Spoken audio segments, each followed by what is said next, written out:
नमस्कार मित्रों। आज़ादी के अमृत महोत्सव के इस अवसर पर आज की गंगा कावेरी व्याख्यान माला में आप सभी का हार्दिक स्वागत है। 106वीं कड़ी है आज। गंगा कावेरी व्याख्यान माला लाल बहादुर शास्त्री महाविद्यालय गोंडा, उत्तर प्रदेश, पॉम्पे कॉलेज एकला मंगलुरु कर्नाटक और कर्नाटक राज्य विश्वविद्यालय महाविद्यालय हिंदी अध्यापक संघ के संयुक्त तत्वावधान में सतत गतिमान है। आज बहुत ही महत्वपूर्ण विषय पर ये व्याख्यान केंद्रित है। महान क्रांतिकारी हुतात्मा पंडित राम प्रसाद बिस्मिल की क्रांति धर्मिता और उनके साहित्य पर आज अपना व्याख्यान प्रस्तुत करने के लिए हमारे साथ जुड़े हुए हैं आदरणीय डॉक्टर गंगा प्रसाद शर्मा गुणशेखर जी। वो आज इस महत्वपूर्ण विषय पर अपना विचार प्रस्तुत करेंगे। दोनों संस्थाओं के प्राचार्य और दोनों संस्थाओं के हिंदी विभागाध्यक्षों को अभिवादन करते हुए, आप सभी का स्वागत करते हुए, मैं लाल बहादुर शास्त्री महाविद्यालय गोंडा के हिंदी विभागाध्यक्ष गुरुवर प्रोफेसर शैलेंद्र नाथ मिश्र सर को सादर आमंत्रित करता हूं कि आज के मुख्य वक्ता डॉक्टर गंगा प्रसाद शर्मा गुणशेखर जी का संक्षिप्त परिचय देकर कार्यक्रम को गति प्रदान करें। गुरुवर प्रोफेसर शैलेंद्र नाथ मिश्र सर।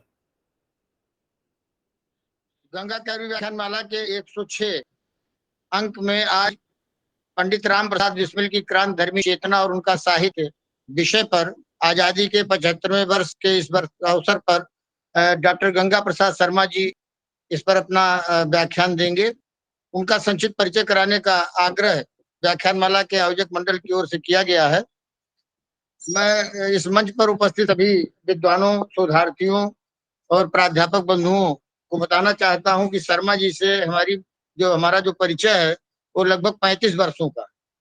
इस बीच में उन्होंने जो है लखनऊ से निकल करके देश दुनिया में जो है हिंदी साहित्य और भाषा का डंका बजाया है और बहुत सारे आयामों को उनके संदर्भ में अगर मैं कहना चाहूंगा तो बहुत बड़ा परिचय मेरे पास है उनका, लेकिन चूंकि समय की सीमा है और हमें उन्हें सुनना है, लेकिन उनके बारे में आभासी मंच पर उपस्थित समस्त विद्वानों के प्रति मैं अपनी प्रणत निवेदन करता हुआ उनके बारे में कुछ बातें रखूंगा। डॉक्टर गंगा प्रसाद शर्मा जी का नाम तो हम लोग जानते ही हैं, लेकिन उनका जो प्रचलित और उनके द्वारा चयनित नाम है वो गुणशेखर के नाम से उनकी साहित्यिक जो है प्रसिद्धि है पूरे देश दुनिया में। आपने एमए, एमएड और पीएचडी हिंदी से कर रखी है। 1 नवंबर 1962 में आपका जन्म सीतापुर के शमशेर नगर में हुआ है। आपकी माध्यमिक शिक्षा अवध प्रांत के महमूदाबाद से हुआ है और उच्च शिक्षा लखनऊ विश्वविद्यालय से आपने प्राप्त की। लगभग 30 वर्षों का आपका अध्ययन अनुभव रहा है और अधिकतर जो है हिंदीतर भाषी और विदेशी विद्यार्थियों को हिंदी भाषा और साहित्य शिक्षण का आपने जो दायित्व लिया था उसको बड़ी गंभीरता से आपने पूरा किया और लगातार अभी भी उस तरह के कार्यक्रम में लगे हुए हैं, क्योंकि आप एक संस्थान जो आपके द्वारा ही बनाया हुआ है उसके अध्यक्ष और संरक्षक हैं, अंतर्राष्ट्रीय भाषा संस्थान। तो भाषा के प्रति शर्मा जी की जो जागरूकता है वो सर्वविदित है। इस क्रम में आपने 30 वर्षों में बहुत सारी पत्र पत्रिकाओं का भी संपादन किया है, जिसमें नैमिष भूमि है, कोपल है और चीन के ग्वांजू विश्वविद्यालय से आपने इंदु संचेतना का संपादन प्रकाशन जो शुरू किया था वो आज भी प्रारंभ है। और अभी उन्होंने एक काठमांडू यात्रा की, उसमें जो है साहित्यिक यात्रा उन्होंने काठमांडू की नेपाल की राजधानी की, लेकिन इसमें जो आयोजन था वो भाखा पत्रिका की ओर से था। तो भाखा नाम की पत्रिका का भी आप संपादन करके मातृभाषा की सेवा कर रहे हैं। आपको जिस भी जगह पर आप रहे उन जगहों पर आपने राष्ट्रीय अंतर्राष्ट्रीय संगोष्ठियों की श्रृंखला शुरू की इसमें आपने लाल बहादुर शास्त्री राष्ट्रीय प्रशासन अकादमी में रहते हुए आपने कई सेमिनार और कई राष्ट्रीय सम्मेलनों का आयोजन किया, राजभाषा संगोष्ठियों का आयोजन किया। ईरान के प्रवास में आपने ईरान और इराक में हिंदी के प्रचार प्रसार के लिए पहले स्वयं फारसी और अरबी सीखी, उसके बाद उन्होंने वहां पे हिंदी सिखाना प्रारंभ किया और वहां रहते हुए उन्होंने ईरानी कहावतें, नीतियों, लोक कथाओं का भी चयन किया और उनका हिंदी में अनुवाद किया, क्योंकि किसी भी लोक जीवन को, किसी भी देश के लोक जीवन को जानने का अर्थ है उसकी आत्मा से परिचित होना। और ये अनुवाद काफी सराहे गए। भारतीय दूतावास के सहयोग से आपने एक और प्रयोग किया, हिंदी में काफी प्रयोग हुए हैं, कई लोगों ने मिलकर के उपन्यास लिखा है, कई लोगों ने मिलकर के कविताएं लिखी हैं। ऐसे ही शर्मा जी ने एक प्रयोग किया था हरिशंकर परसाई के व्यंग नाटक इंस्पेक्टर माता दीन चाँद पर। इसमें उन्होंने 12 देशों के अभिनेताओं के द्वारा जो है इसका रूपांतरण किया है और 12 देशों के अभिनेताओं को संयोजित करके भारतीय दूतावास के सहयोग से उन्होंने इसका मंचन कराया और केवल अपने ही देश में नहीं, बाकी कई देशों में उसका अभिनय लगातार होता रहा। चीन में रहते हुए आपने शेंजन और गुआंगडोंग अंतर्राष्ट्रीय विश्वविद्यालय में अंतर्राष्ट्रीय संगोष्ठियों का आयोजन किया। आपका जो लेखन क्षेत्र है वो बहुआयामी है। आपने धर्म, दर्शन, अध्यात्म, साहित्य, व्याकरण और भी जो इस समय के हमारे डिस्कोर्स हैं, जो समकालीन विमर्श है, उन पर आपकी दृष्टि लगातार बनती रही है, क्योंकि आपको लगातार तमाम सारे आयोजनों में जाना पड़ता है देश दुनिया में, तो नए विमर्शों से आपका बड़ा गहरा जुड़ाव है। लेकिन भारतीय और दर्शन और अध्यात्म से भी आपका बड़ा गहरा लगाव। आपके प्रकाशित जो लेख हैं वो किसी पुस्तक से कम नहीं है। ऐसे लेखों की संख्या बहुत है, लेकिन मैं कुछ महत्वपूर्ण आयामों को आपके सम्मुख रखने का प्रयास कर रहा हूँ। आपका एक महत्वपूर्ण लेख है, चिंतन है, चीन और बौद्ध धर्म के विशेष आलोक में समसामयिक दशा और दिशा।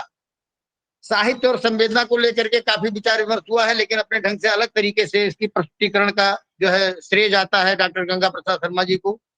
तमस जो भारत के विभाजन की त्रासदी पर लिखा हुआ है, उसके उपलक्ष्य में आपने विभाजन और त्रासदी को लेकर के तमस के बहाने बहुत सारी बातें कहने का उपक्रम किया है। हिंदी को राष्ट्रभाषा का दर्जा अपने देश में भले ही न मिल पावे, लेकिन उसको विश्व भाषा, अंतर्राष्ट्रीय भाषा बनने से न कोई रोक सकता, न कोई रोक पाएगा। ऐसे में आपका जो एक स्वतंत्र लेख है, हिंदी का अंतर्राष्ट्रीय स्वरूप, वो बहुत महत्वपूर्ण है इस संदर्भ में। इसी में जो जिस तरीके से हम लोग आज जिस समाज में रह रहे हैं, उसमें भूमंडलीकरण शब्द जरूर आ रहा है, क्योंकि हम लोग भूमंडलीकृत हो चुके हैं। ऐसे में आपका एक और स्वतंत्र चिंतन है भूमंडलीकरण के परिप्रेक्ष्य में साहित्य, समाज, संस्कृति और भाषा, एक ही साथ आपने 4 आयामों को ग्लोबलाइजेशन के संदर्भ में देखने का उपक्रम किया। इसी में आपने एक और चीज की है, कैनवास पर प्रेम, इस पुस्तक का आपने समीक्षा लिखी है। और एक पुस्तक और है, एक ही छप्पर के नीचे, बाबा साहेब और बापू। ये दोनों बड़ी महत्वपूर्ण चीजें रही हैं। गोस्वामी तुलसीदास की स्त्री चेतना, इस विषय पर भी आपने एक स्वतंत्र कार्य किया है।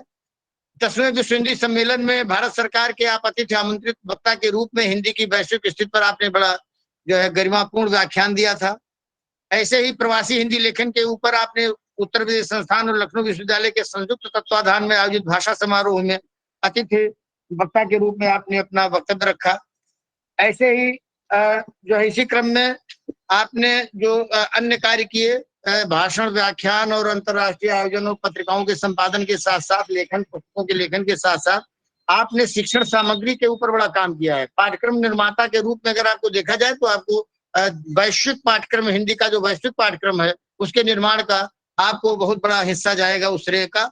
आपने गुआंगडोंग अंतर्राष्ट्रीय विश्वविद्यालय के पाठ्यक्रम में हिंदी साहित्य का सरल और संक्षिप्त इतिहास लिख करके एक बड़ा सराहनीय योगदान दिया था। इसी क्रम में आपकी एक कहानी और व्यंग्य निबंध भी इसमें सम्मिलित है। लाल बहादुर शास्त्री राष्ट्रीय प्रशासन अकादमी के हिंदी के आधार पाठ्यक्रम में आपने प्रवेशिका एक पुस्तक लिखी है। Concise glossary of Arabic and Persian terms पे आपका काम है। स्त्री लिंग शब्दमाला पर काम है और जेंडर डिटर्मिनेशन इन हिंदी पर आपका काम है। इसी में आपने जो अपने अन्य क्षेत्रों में भी प्रकाशन का कार्य किया है, उसमें उभरते स्वर और समय की शिला पर, ये दोहों का संग्रह है। लखनऊ के साहित्यकार एक पुस्तक आपकी है, प्रकाशित है। सप्तपदी नाम की पुस्तक प्रकाशित है। इंट्रोडक्टरी हिंदी रीडर, ये हिंदी तरभाषियों और विदेशियों को हिंदी सिखाने के रूप साम पद्धति पर तैयार की गई अब तक की इकलौती सरलतम पुस्तक है। इंट्रोडक्टरी हिंदी रीडर की डिमांड दुनिया के लगभग हर देशों में है जहां पर हिंदी लिखी पढ़ी जा रही है। संक्षिप्त व्यवहारिक शब्दावली, एक शब्दकोश का भी आपने संपादन किया है। स्त्री लिंग शब्दमाला, हिंदी शब्दकोश ये अलग से है। हिंदी क्रियाओं के बहुसंदर्भी प्रयोग, ये भी एक महत्वपूर्ण पुस्तक है। अफसर का कुत्ता, पुलिसिया व्यायाम, ये दोनों व्यंग्य संग्रह हैं। मेरी सोई हुई संवेदना आपकी कविता संग्रह है। डरा हुआ आकाश दोहा संग्रह है। हर जमा योजना प्रधान के हरम में, ये गजल संग्रह है। आधुनिक भारत के बहुरंगी दृश्य, ये भारतीय प्रशासनिक सेवा के अधिकारियों द्वारा लिखित चुनिंदा निबंध है। राजभाषा हिंदी दशा और दिशा, ये एक अलग सी पुस्तक है। Guangdong university of foreign studies के 4 वर्षों के पाठ्यक्रम का निर्माण और संचयन आपके द्वारा किया गया है, जिसके लिए हम सब आभारी रहेंगे। हिंदी के जो भी लोग ऐसे हैं जो हिंदी का विस्तार देखना चाहते हैं, वो इन चीजों का महत्व समझ रहे हैं। ऐसे में आपकी जो चीजें हैं सब प्रकाशित तो नहीं हो पाई हैं, अभी बहुत सारी प्रकाशन और जो है प्रकाशन के अंतर्गत हैं, भविष्य में हम लोगों के सामने आएंगी। उसके बारे में भी मैं आपको बता दूं कि चीन की डायरी, चीन में आपने जो अपना समय दिया उस पर आधारित आपकी एक डायरी भी प्रकाशित होनी है। ईरानी नीति कथाएं प्रकाशित होनी है। हिंदी आलोचना का व्याकरण प्रकाशित होना है। हिंदी अंग्रेजी का तुलनात्मक व्याकरण और व्याकरण सबके लिए, ये एक पुस्तक प्रकाशित होनी है। इस तरह से अब तक लगभग 20 पुस्तकों का आपने जो है लेखन किया है और प्रकाशन किया है। हिंदू संचेतना और भाषा, ये त्रैमासिक पत्रिकाएं हैं, एक अवधि की और एक साहित्य के समकालीन सरोकारों से जुड़ी हुई। उसके आप प्रधान संपादक हैं, दोनों कार्य आप देख रहे हैं। लेकिन ऐसा नहीं है कि आपने केवल काम ही किया हो, उसकी दुनिया ने नोटिस भी ली है। अलग अलग संस्थानों ने आपको कई बार कई जगहों कई तरीके से सम्मानित भी किया है। इस सम्मान और पुरस्कार की श्रेणी में मैं बहुत ज्यादा तो नहीं, लेकिन थोड़ी चीजें आपके लिए रख रहा हूँ। आपको साहित्य शिरोमणि सम्मान मिला हुआ है जालौन से। तुलसी सम्मान आपको सूकरखेत से। विश्व हिंदी सम्मान, विश्व हिंदी सेवी सम्मान, ये हांगकांग में आपको मिला हुआ था 2016 में विश्व हिंदी मंच के द्वारा। गुरु घासीदास सम्मान, ये 9वां अंतर्राष्ट्रीय हिंदी सम्मेलन जब हुआ था रायपुर में, तो वहां मिला था 2014 में। विश्व हिंदी सम्मान, ये भी विश्व हिंदी मंच पीलीभीत द्वारा 2014 में प्राप्त हुआ। विश्व हिंदी भाषा के रूप में हिंदी पर वाद विवाद प्रतियोगिता में प्रथम स्थान प्राप्त करने के कारण भारत सरकार ने 2005 में आपको सम्मानित किया देहरादून में। 2014 में विश्व हिंदी सेवा सम्मान महामहिम राज्यपाल श्री राम नाईक के करकमलों से आपको उत्तर प्रदेश लखनऊ में मिला। यहाँ पर इसी में पेचिंग चीन में छत्तीसगढ़ के साहित्यकारों के दल द्वारा छत्तीसगढ़ सृजन सम्मान से सम्मानित किया गया और हांगकांग में ही विश्व हिंदी सेवा सम्मान से सम्मानित किया गया। संप्रति आप अंतर्राष्ट्रीय भाषा संस्थान सूरत का संचालन कर रहे हैं। अभी उनको एक लंबी कविता, एक चीज और इसमें छूट रहा था, उन्होंने कविताएं तो लिखी हैं लेकिन लंबी कविताओं का अपना एक स्वरूप विधान है। अभी उनकी दशरथ की वेदना एक लंबी कविता मेरे पास लंबित है, जिस पर मैंने कोई टिप्पणी भी नहीं की है लेकिन पढ़ा है। तो अभी जो है इस तरह की तमाम नई विधाएं आपके पास अभी सुरक्षित हैं जो हम लोगों के सामने नहीं आ पाई हैं। बस इतना बताना चाहूंगा कि प्रोफेसर गंगा प्रसाद शर्मा तो सुदर्शनीय है ही हैं, लेकिन उनके व्यक्तित्व में भारतीयता और आधुनिकता का जो अद्भुत तालमेल है, उसको जो इनके निकट जानकार है वही जान सकते हैं। ऐसे में त्रिवेणी इनके व्यक्तित्व में एक बहती है, शिक्षक, रचनाकार और पत्रकार की। इन तीनों चीजों का समागम अगर है कहीं एक साथ तो हमारे गंगा प्रसाद शर्मा जी में है। मैं अपनी वाणी को ही विराम देता हूँ। आयोजक मंडल को जो मुझे अवसर दिया गया आयोजक मंडल द्वारा आदरणीय शर्मा जी के व्यक्तित्व से परिचित कराने का, मैं अपनी वाणी को ही विराम देता हूँ, क्योंकि उनके व्यक्तित्व के बहुत सारे आयाम हैं। आज मैं उन्हीं को सुनने के लिए हम लोग यहाँ एकत्रित हुए हैं। अपने शब्दों के साथ मैं जयशंकर जी से अनुरोध करूंगा कि कार्यक्रम को आगे बढ़े। बहुत बहुत धन्यवाद।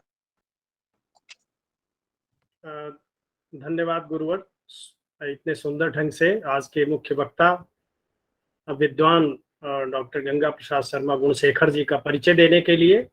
निश्चित रूप से हम गौरवान्वित हैं कि आज इस श्रृंखला में आपका व्याख्यान होने जा रहा है और आप भाषा मर्मज्ञ हैं। मैं निजी तौर पर आपकी कविताओं का एक सहृदय पाठक के रूप में बहुत प्रशंसक हूँ। आप शब्दों का जितना सुचिंतित प्रयोग करते हैं वो किसी को भी किसी के लिए अनुकरणीय हो सकता है या प्रेरणा का विषय हो सकता है। ढेर सारे व्यक्तित्व के और कृतित्व के आपके पक्ष हैं, सर ने उस पर सूत्र रूप में संक्षिप्त प्रकाश डाला है। अब मैं समय को और जाया किए बिना सीधे आज का जो महत्वपूर्ण विषय है, पंडित राम प्रसाद बिस्मिल जो कि हम सभी लोग जानते हैं कि काकोरी कांड में वो अंग्रेजी हुकूमत के द्वारा गिरफ्तार हुए और उसके बाद उन्हें गोरखपुर में फांसी दी गई, उन पर मुकदमा चला और वो ऐसे हुतात्मा थे कि जिन्होंने इस देश की स्वतंत्रता के लिए अपना सर्वस्व न्यौछावर कर दिया। उन पंक्तियों में वो शीर्ष पर हैं और उनकी सबसे बड़ी विशेषता ये रही है कि वो एक शायर के रूप में, एक कवि के रूप में प्रसिद्ध रहे हैं। तो उनका जो साहित्यिक पक्ष है और उनका जो देशभक्ति वाला पक्ष है, उनकी क्रांति धर्मी चेतना है, दोनों पर आज हमारे आदरणीय गुणशेखर जी प्रकाश डालेंगे। तो मैं सादर आपको आमंत्रित करता हूं कि अपना माइक्रोफोन ऑन कर लें सर और वक्तव्य प्रारंभ करें। आपका स्वागत है। स्थायी व्यवस्था है ना, तो ठीक है सर। हाँ, सभी को मैं फिर से एक बार जो है नमन करता हूँ, वंदन करता हूँ कि इतने सुंदर विषय को आपने मुझे दिया और इस पर बोलने का अवसर हमें मिला, इसके लिए हम आभारी हैं आपके। कुछ एक पंक्तियां मैं उद्धृत करूंगा। सबसे पहले अमर शहीद राम प्रसाद बिस्मिल जी की, हाथ जिनमें हो जुनू कटते नहीं तलवार से, हाथ जिनमें हो जुनू कटते नहीं तलवार से, सर जो उठ जाते हैं वो झुकते नहीं ललकार से, खींच कर लाई है सबको कत्ल होने की उम्मीद, आशिकों का आज जमघट कूच ये कातिल में है, और भड़केगा जो शोला सा हमारे दिल में है, सर फरोशी की तमन्ना अब हमारे दिल में है। तो ये जो पंक्तियां हैं ये उनका दर्द है, उनकी वेदना है, देश के लिए उनका प्रेम है, देश के लिए उनकी जो साधना है उसको बताती हैं ये पंक्तियां कि देश के लिए किस तरह से वो मर मिटने के लिए तैयार थे। 19 वर्ष की अवस्था में वो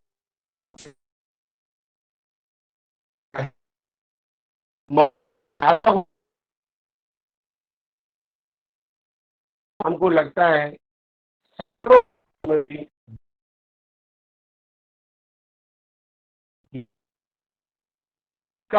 चर्चा में है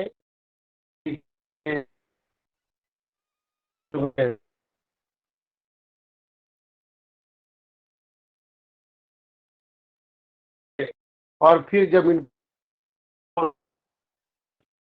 पूरा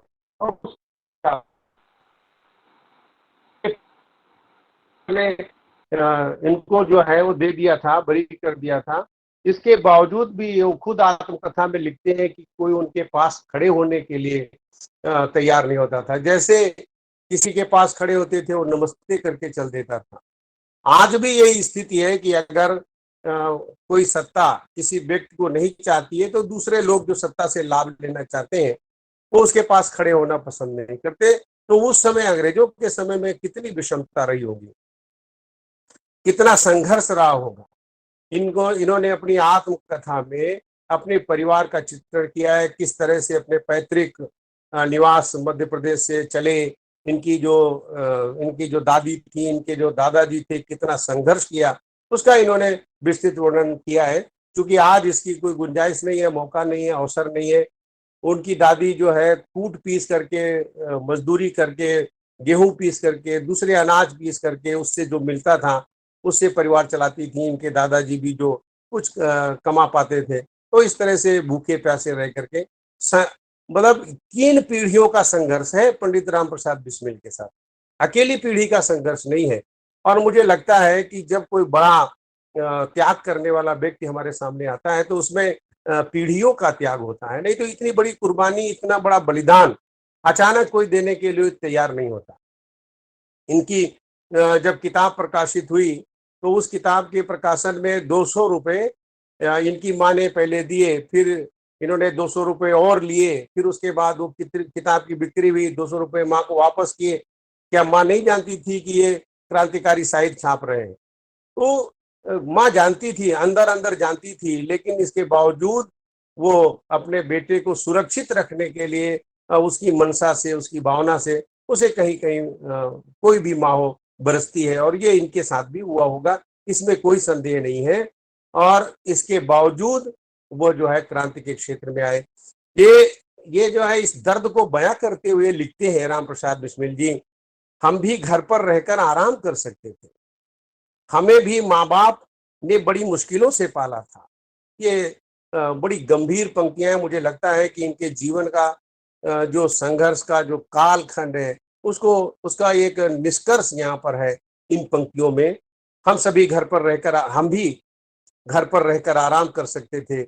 हमें भी माँ बाप ने बड़ी मुश्किल से पाला था। घर छोड़ते वक्त हम उनसे यह भी नहीं कह पाए कि गर कभी आंखों से आंसू टपकने लगे तो मन बहलाने के लिए उन्हें ही अपना बच्चा समझ लेना।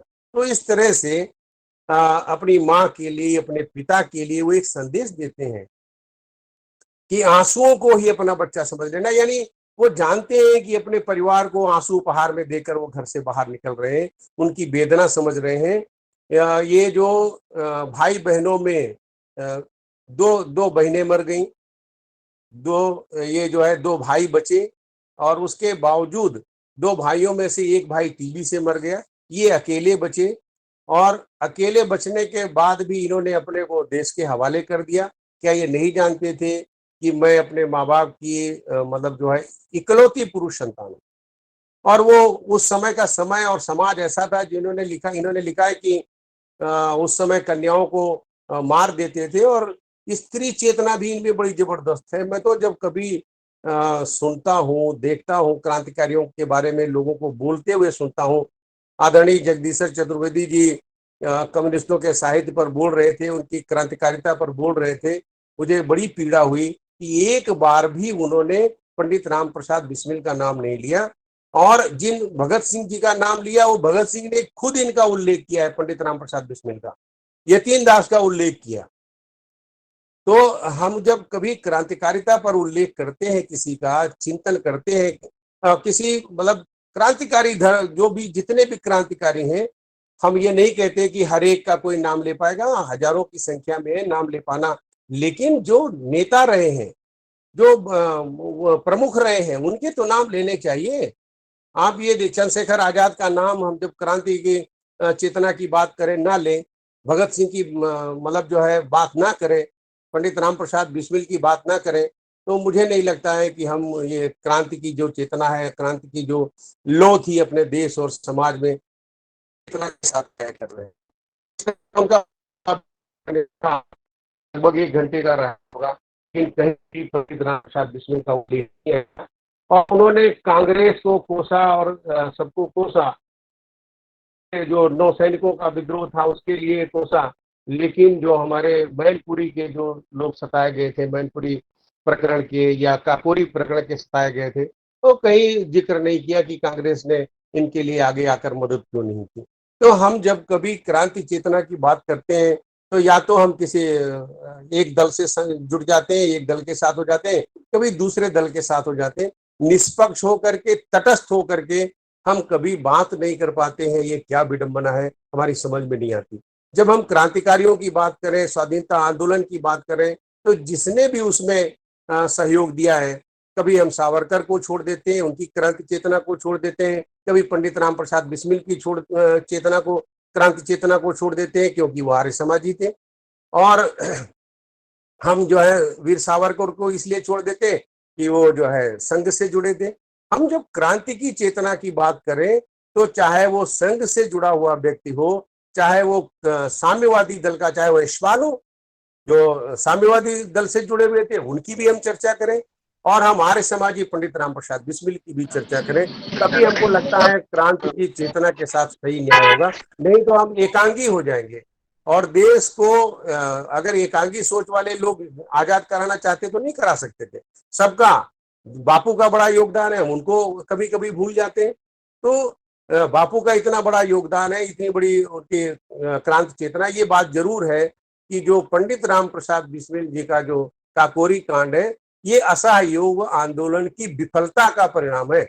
अगर सफल हो गया होता तो शायद ये हमारे रोशन सिंह अपने प्राण नहीं गंवाते, हमारे राजेंद्र लाहिड़ी जी अपने प्राण नहीं गंवाते, और हमारे पंडित राम प्रसाद बिस्मिल जी प्राण नहीं गंवाते। तो हमको लगता है कि ये जो बड़े बड़े क्रांतिकारियों के जो काकोरी कांड के हैं, ये उसका जो असहयोग आंदोलन असफल हुआ था, तो युवकों में एक आक्रोश भर गया था कि लगता है कि अंग्रेज अब सहयोग और जिस तरह से हम लोग कर रहे हैं, और उनका जो है जो रुख है, जो उनका रवैया है, वो लगता है कि जो है नरम दल से सफल नहीं होगा।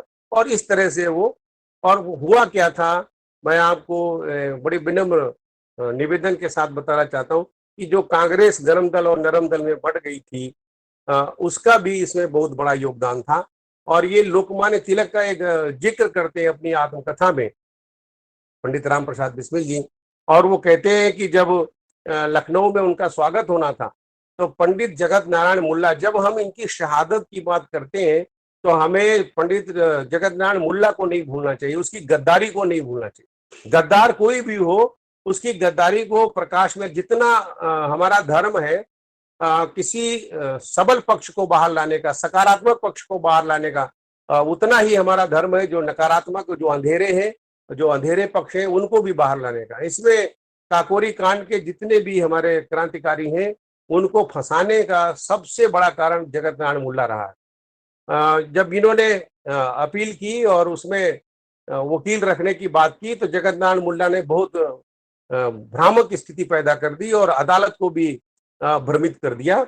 और इसके बाद कोई वकील, जो उन्होंने लक्ष्मी शंकर मिश्र या कुछ ऐसा नाम था, उस वकील को षड्यंत्र करके लाना चाहे ताकि सरकार का वकील भी इनके विरोध में बोले और जो इनका वकील हो वो भी इनका समर्थन भीतर से ना करे, और इस तरह से इनको किसी न किसी तरह से फांसी के फंदे तक पहुंचाया अवश्य जाए। और ये षड्यंत्र उसका सफल भी हुआ दुर्योग से और देश के दुर्भाग्य से। ये उस घटना का जिक्र करते हैं कि ये जगत नारायण मुल्ला इनसे नाराज क्यों हुआ। मुझे लगता है कि इनकी क्रांति धर्मिता की बात जब हम करें तो उन गद्दारों की भी बात करें जिन्होंने इनको सबसे पहले मारने की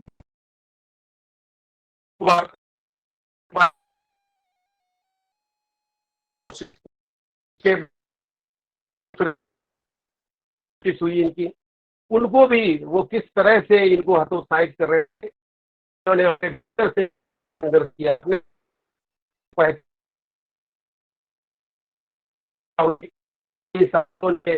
कहा नहीं उचित नहीं माना, लेकिन इसके बावजूद इन्होंने आवाज कुछ कट रही है सर।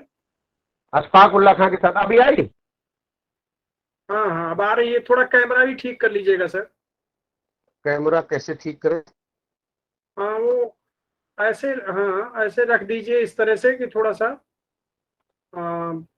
फेस ऊपर तो दिख रहा है, थोड़ा आवक्ष आ जाएगी तस्वीर तो थोड़ा अच्छा लगेगा। हाँ सही हो गया सर, एकदम बस ठीक है, ठीक चलो सर जी, धन्यवाद धन्यवाद। तो जगत नारायण मुल्ला का मैं जिक्र कर रहा था, तो उसने पूरे षड्यंत्र किए कि काकोरी प्रकरण के जितने भी है सजा दी जाए। और इस तरह लिखते मैं उस घटना का जिक्र करना चाहूंगा जब लोकमान्य तिलक लखनऊ आए और उस समय जो है उस स्वागत समिति का अध्यक्ष था वो जगत नारायण मुल्ला। और उसने चाहा था कि चूंकि तिलक जी गरम दल के थे तो वो चाहता था कि इनको चुपचाप ले जाकर के उनका स्वागत कर दिया जाए एकांत में, और पूरा देश और पूरा समाज उस घटना से पूरी तरह से परिचित ना हो पाए और एक सामान्य सी घटना बने। लेकिन ये जो क्रांतिकारी थे ये चाहते थे कि उनका जुलूस निकाला जाए, और इसके लिए ये उनके गाड़ी के आगे लेट गए। एक ये और एक एमए का विद्यार्थी था, ये जिक्र करते हैं, नाम तो इन्होंने नहीं दिया है। तो उस समय जब उसके आगे लेट गए मोटर के आगे, तो लाख कोशिश की इनके जो नरम दल वाले थे कि उनको उठाए वहां से, लेकिन उठा नहीं पाए। और अंततः वो ये लोग सफल हुए। और ये बता रहे हैं कि मेरे उत्साह का उस समय ये हाल था कि मेरे मुंह से एक भी बात नहीं निकल पा रही थी। आप देखिए ये कितने मतलब जो है परम देशभक्त थे और देशभक्त के साथ लोकमान्य तिलक से कितना गहरे जुड़े हुए थे, और किस तरह से लोकमान्य तिलक को प्रतिष्ठित करना चाहते थे और किस तरह उनका सम्मान करना चाहते थे। तो कहते हैं कि आंखों से नीर बहाते हुए मैं कहता था मोटर मेरे ऊपर से निकाल ले जाओ। ये देश प्रेम और ये इनकी क्रांति की चेतना है। इधर अन्य विद्यार्थियों ने लोकमान्य तिलक जी का शहर में स्वागत करने के इरादे से स्वागतकारिणी के सदस्यों से कांग्रेस के प्रधान को ले जाने वाली गाड़ी मांगी, मगर उन्होंने वो गाड़ी देने से स्पष्ट मना कर दिया। उन्हें हमारी बात स्वीकार नहीं थी। तब क्रोध में आकर एक नवयुवक ने मोटर का टायर काट डाला। अब वो बिना टायर बदले चलने योग्य नहीं थी। मतलब किस तरह से भीतर के षड्यंत्र थे और उनको पार करते हुए ये क्रांतिकारी अपने पथ पर आगे बढ़ रहे थे। जो करना चाहते थे वो करने नहीं देते थे, अपने भीतर के भी लोग और बाहर के संकट भी थे। तो इस तरह से एक किराए की गाड़ी से घोड़े खोलकर गाड़ी अलग कर ली गई। तत्पश्चात लोकमान्य तिलक जी के पैरों पर सिर रखकर उन्हें उसमें बैठाया गया और सबने मिलकर हाथों से गाड़ी को खींचना आरंभ किया। तो ये जो है, ये जो दृश्य है उस समय का, कि क्रांति चेतना कितनी प्रबल थी और किस तरह से ये लोग अपने मार्ग पर अटलता के साथ, दृढ़ता के साथ और राष्ट्रीय चेतना के साथ आगे बढ़ रहे थे। अब ये जो है, हर कोई बताते हैं कि हर कोई उस गाड़ी में हाथ लगाने के लिए बहुत बेचैन था। बस एक बार गाड़ी पर हाथ लगाने दो, हाथ लगा लेने दो, हमारा जीवन सफल हो जाएगा। और आगे बताते हैं कि जो फूल उनके ऊपर बरसाए जा रहे थे, उसमें से जो फूल मुश्किल से नीचे गिर पाते थे, ऊपर ही लोग उनको लोक लेते थे और जो नीचे भी गिरते थे उनको उठा लेते थे। और जब तिलक जी उतरे और जहां जहां उनके पैर पड़े वहां की धूल ले करके लोग, अपने महिलाएं थी वो अपने आंचल में, खूंट में बांध रही थी, लोग रुमाल में बांध रहे थे। तो देश प्रेम की वह लहर अपने देश में थी। इसके बावजूद ये एक दर्द व्यक्त करते हैं कि उनके जो क्रांतिकारी दल थे, उनके भीतर जो षड्यंत्र थे, वो हमारे लिए बहुत घातक हो रहे थे। और कई बार उन्होंने जिक्र किया है, कई जगह उन्होंने जिक्र किया है कि किस तरह के भीतर घात थे, किस तरह के षड्यंत्र थे। और इन्होंने जब लिखना शुरू किया तो उस पैसे को, जो पैसा उसका आता था, वो पैसा हथियारों की खरीद में खर्च करते थे। इनकी कुछ किताबों का जिक्र करता चलूं, जैसे बोल्शेविकों की करतूत है, मन की लहर है, कैथराइन की जीवनी है, स्वदेशी रंग है, क्रांतिकारी जीवन है, अमेरिका को स्वाधीनता कैसे मिली, और इनकी खुद जो आत्मकथा है, जो बिल्कुल मैं तो मानता हूं कि गांधी जी के बाद सबसे ईमानदार आत्मकथाकार मुझे कोई दिखता है तो पंडित राम प्रसाद बिस्मिल जी दिखते हैं। चरित्र में भी उतने ही पवित्र, उतने ही ब्रह्मचर्य का पालन करने वाले जितने बापू। बस केवल एक अंतर था, वो था कि ये गरम पंथ के थे और बापू नरम पंथ के थे, लेकिन बापू के प्रति भी इनकी आस्था कम नहीं थी। तो इस तरह से ये जो है, इस चीज को हमें समझना चाहिए कि जब भी हम कभी मूल्यांकन करें अपनी क्रांतिकारी चेतना का या राष्ट्रीय क्रांति धर्मिता का, तो हमको उग्रपंथ और नरम पंथ को आमने सामने खड़े करने की जरूरत नहीं है। हम घर में जब पिता और पुत्र होते हैं तो पिता जो है पुत्र की अपेक्षा थोड़ा शांत होता है, कम उग्र होता है। वही दलों में भी होता है। और मुझे लगता है कि लोकमान्य तिलक को जो आदर और सम्मान मिला था, वह निरादर के योग्य नहीं था या किसी तरह से नरम पंथ के नेताओं की तुलना में कम नहीं था। और वही कारण है कि जो क्रांति का पथ चुना गया, सबने लोकमान्य तिलक को अपने माथे पर बिठाया और जो नरम दल के थे वो भी उनका विरोध नहीं कर पाए।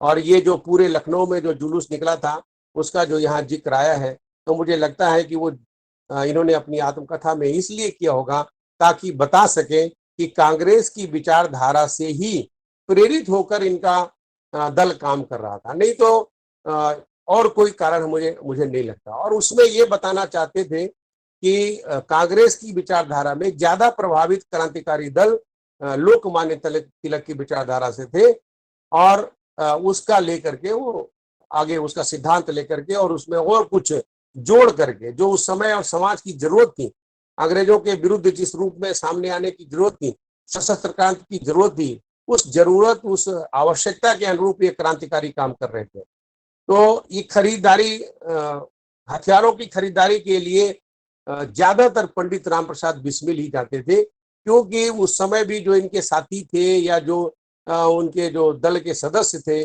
उनका जो चरित्र, जिनका आचरण था, मुझे लगता है कि कई लोगों ने इनके साथ जो धोखा किया था, उस धोखा के कारण कुछ लोग रिवॉल्वर लेने के, हथियाने के चक्कर में, अस्त्र शस्त्र हथियाने के चक्कर में रहते थे, इसलिए ज्यादातर खरीदारी खुद करते थे। एक बड़ी महत्वपूर्ण बात है कि ये कप्तान से खुद खरीदने, एक रिटायर्ड कप्तान से खुद खरीदने पहुंच गए हथियार।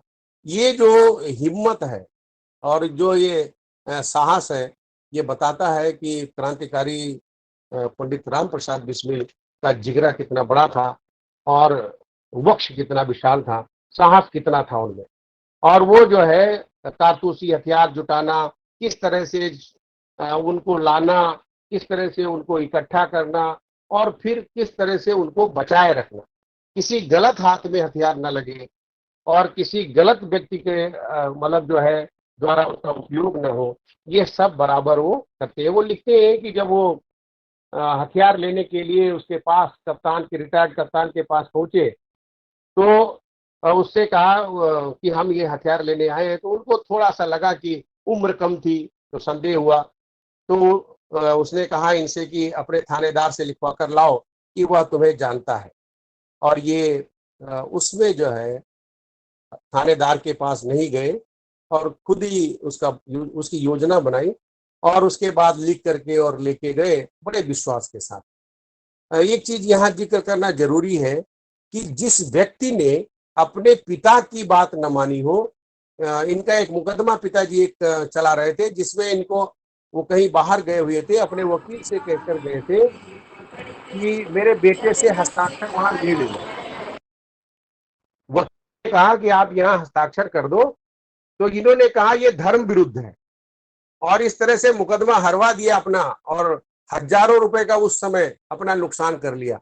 लेकिन पिता के हस्ताक्षर नहीं किए, उसको धर्म विरुद्ध बताया। लेकिन जब ये हथियार खरीदने जाते हैं देश के लिए, समाज के लिए, तो जो हस्ताक्षर करा के ले जाते हैं, करके ले जाते हैं, वो जो है दरोगा के बताते हैं, क्योंकि दरोगा से हस्ताक्षर करा के लाना इतना आसान काम नहीं था।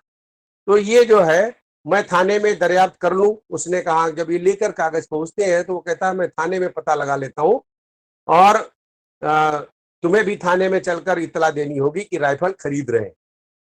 तो इन्होंने कहा कि हमने आपके इत्मीनान के लिए ही इतनी मुसीबत झेली, 10-12 रुपए खर्च किए, यदि अब भी आपको इत्मीनान न हो तो हम भी मजबूर हैं, अब हम पुलिस में नहीं जाएंगे। क्या विश्वास था, क्या साहस था, क्या हिम्मत थी कि देश और समाज के लिए वो अंग्रेजों के पिट्ठुओं से, और वो भी बड़े बड़े अधिकारियों से, ये हथियार खरीद रहे थे। तो क्यों वो इसलिए उन अधिकारियों के हथियार खरीद रहे थे क्योंकि उनके पास जो हथियार होंगे वो नकली नहीं होंगे, क्योंकि बहुत सारे नकली हथियार भी इनको मिल गए थे। कुछ लोगों ने ऐसे कारतूस दे दिए जो चले ही नहीं। तो और ये जानते थे कि देश और समाज के लिए अंग्रेजों के विरुद्ध लड़ने के लिए जा रहे हैं और ये मारे जाएंगे। तो इस तरह से ये उससे बचने के लिए कितनी हिम्मत और कितना जोखिम भरा काम करते थे। कभी भी किसी कप्तान के पास जा रहे, कभी भी पकड़े जा सकते हैं। तो हमेशा ये जान हथेली पर लेकर इस क्रांति की चेतना की मशाल को जलाते रहे। और ये यह भी कहते हैं कि वो थोड़ा लालच में आ गया था कप्तान, और वो जो है राइफल महंगी दे रहा था, नई से भी महंगी दे रहा था, और ये समझ कर ले रहे थे कि एक चीज अच्छी मिल रही। तो इन्होंने कई जगहों से हथियार खरीदे और कितना जोखिम उठाकर खरीदा, यह भी इन्होंने अपनी आत्मकथा में जिक्र किया है। और ये एक चीज और बताते हैं कि मैनपुरी षड्यंत्र केस जब हुआ, मैनपुरी षड्यंत्र जब हुआ तो उसमें ये जो है इनके एक सदस्य थे उसमें जो मैनपुरी प्रकरण है उसमें षड्यंत्र मामले में जितने लोग थे उसमें, तो एक ने सोचा कि हम नेता बन जाते हैं और उसने अलग संगठन बना लिया। और किस तरह से इनके आंदोलन को चोट पहुंची उसका भी ये जिक्र करते हैं। और अलग बना करके एक सोमदेव करके व्यक्ति थे, और ये चूंकि गेंदालाल दीक्षित जैसे बड़े व्यक्तित्व का नेतृत्व था वहां, और उसके बाद जब इनको सबको भूमिगत होना पड़ा तो उसमें अलग अलग छोटे छोटे नेता थे जो अपना जो है स्वार्थ साधने के चक्कर में थे। तो एक से कहा कि अपने घर में ही डकैती डलवाओ। और इस तरह से जो सोमदेव शर्मा को जब दबाव डाला तो उसने कहा कि हम अपने घर में डकैती नहीं डलवा पाएंगे। तो उसको जो है इन्होंने प्रताड़ित करना चाहा, जो उसके नाम इन्होंने नहीं लिया है। नाम इसलिए नहीं लिया है कि उनकी गरिमा गिरेगी, ये भी एक बड़प्पन है। कई जगह कई लोगों का नाम हमारे पंडित राम प्रसाद बिस्मिल ने नहीं लिया है, जबकि उन्होंने देश और समाज के साथ क्रांति धर्मिता के नाम पर धोखा किया। तो भी क्योंकि उससे विश्वास घटता जनता का, वो नहीं चाहते थे कि जनता का विश्वास घटे। और वो जो है जब उसको कहा तो वो चला गया पुलिस में और इस तरह से पकड़वाया। तो मैनपुरी जो घटना है, मैनपुरी का जो प्रकरण है, अगर उसमें स्वार्थ नहीं आ गया होता इनके दल के बीच के किसी सदस्य के अंदर, तो शायद ये लोग पकड़े नहीं जाते। और यही यहाँ भी हुआ। काकोरी कांड में एक सज्जन जिसने गोली चलाई, वो ये उसको गोली चलाने का काम सौंपा नहीं गया था, ये राम प्रसाद बिस्मिल जी खुद लिखते हैं। और उसने अपनी नादानी में गोली चला दी, जिसके कारण एक यात्री मारा गया। शायद अगर यात्री नहीं मारा गया होता तो ये लोग फांसी के फंदे पर नहीं चढ़ते। और वो मतलब ये जो वो भी उसमें उबाल था, एक जोश था, एक मतलब जो है उस जोश और उस उबाल के कारण उस क्रांतिकारी ने गोली चला दी। इन्होंने कहीं भी उसका जिक्र नहीं किया है। अगर उसका जिक्र कर देते तो शायद एक ही व्यक्ति फांसी पर चढ़ता, और हो सकता है इन तीनों में से कोई नहीं होता और तीनों ये बच जाते। तो ये जो अपने देश और समाज के साथ साथ अपने संगठन के साथ जो अपना त्याग और बलिदान का भाव है, ये इतने ईमानदार और इतने सच्चरित्र व्यक्ति थे कि रोशन सिंह का जो रिश्तेदार था, एक मुंशी था, वहां ये पूरी रात ऐसे बैठे रहे, हथकड़ी भी नहीं थी। उससे मजाक में इन्होंने कहा क्या मैं भाग जाऊं, तो इनके पैरों में पड़ गया। तो सोचा कि हमारी जो रोजी रोटी चली जाएगी, हम जेल चले जाएंगे, बच्चे भूखों मर जाएंगे। ये बैठे रहे। ऐसे ही जब एक सिपाही इनको लेकर के गया, और वो उस समय जब ये कह रहे थे उस मुंशी से, तो सारे रात भर के जगे हुए पुलिस वाले थे, सब सो रहे थे। फिर ये लिखते हैं कि वो वो जो है डिप्टी इंस्पेक्टर ऑफ पुलिस कोई था, जो वो देख रहा था छत पर से सवेरे, तो उसके की जो है अकेले बैठे हुए, और बगल में इनकी एक राइफल रखी हुई थी जो असलहा जमा करा रहा था। जब उसने देखा तो कहा कि जो है ये उसको अंदर रखो। इन्होंने इसलिए वो राइफल उठा सकते थे, वो असलहा उठा सकते थे, किसी को मार सकते थे, लेकिन उन्होंने अपने मित्र रोशन सिंह के रिश्तेदार के कहने पर कि हमारे बच्चे जो है बर्बाद हो जाएंगे, एक और सिपाही इनको शौच के लिए बाहर ले जाता। ये देखिए, ये इनका जो ब्रह्मचर्य है, इनकी सच्चरित्रता है, इनकी क्रांति धर्मिता, एक एक पहलू बड़ा कीमती है इनके जीवन का।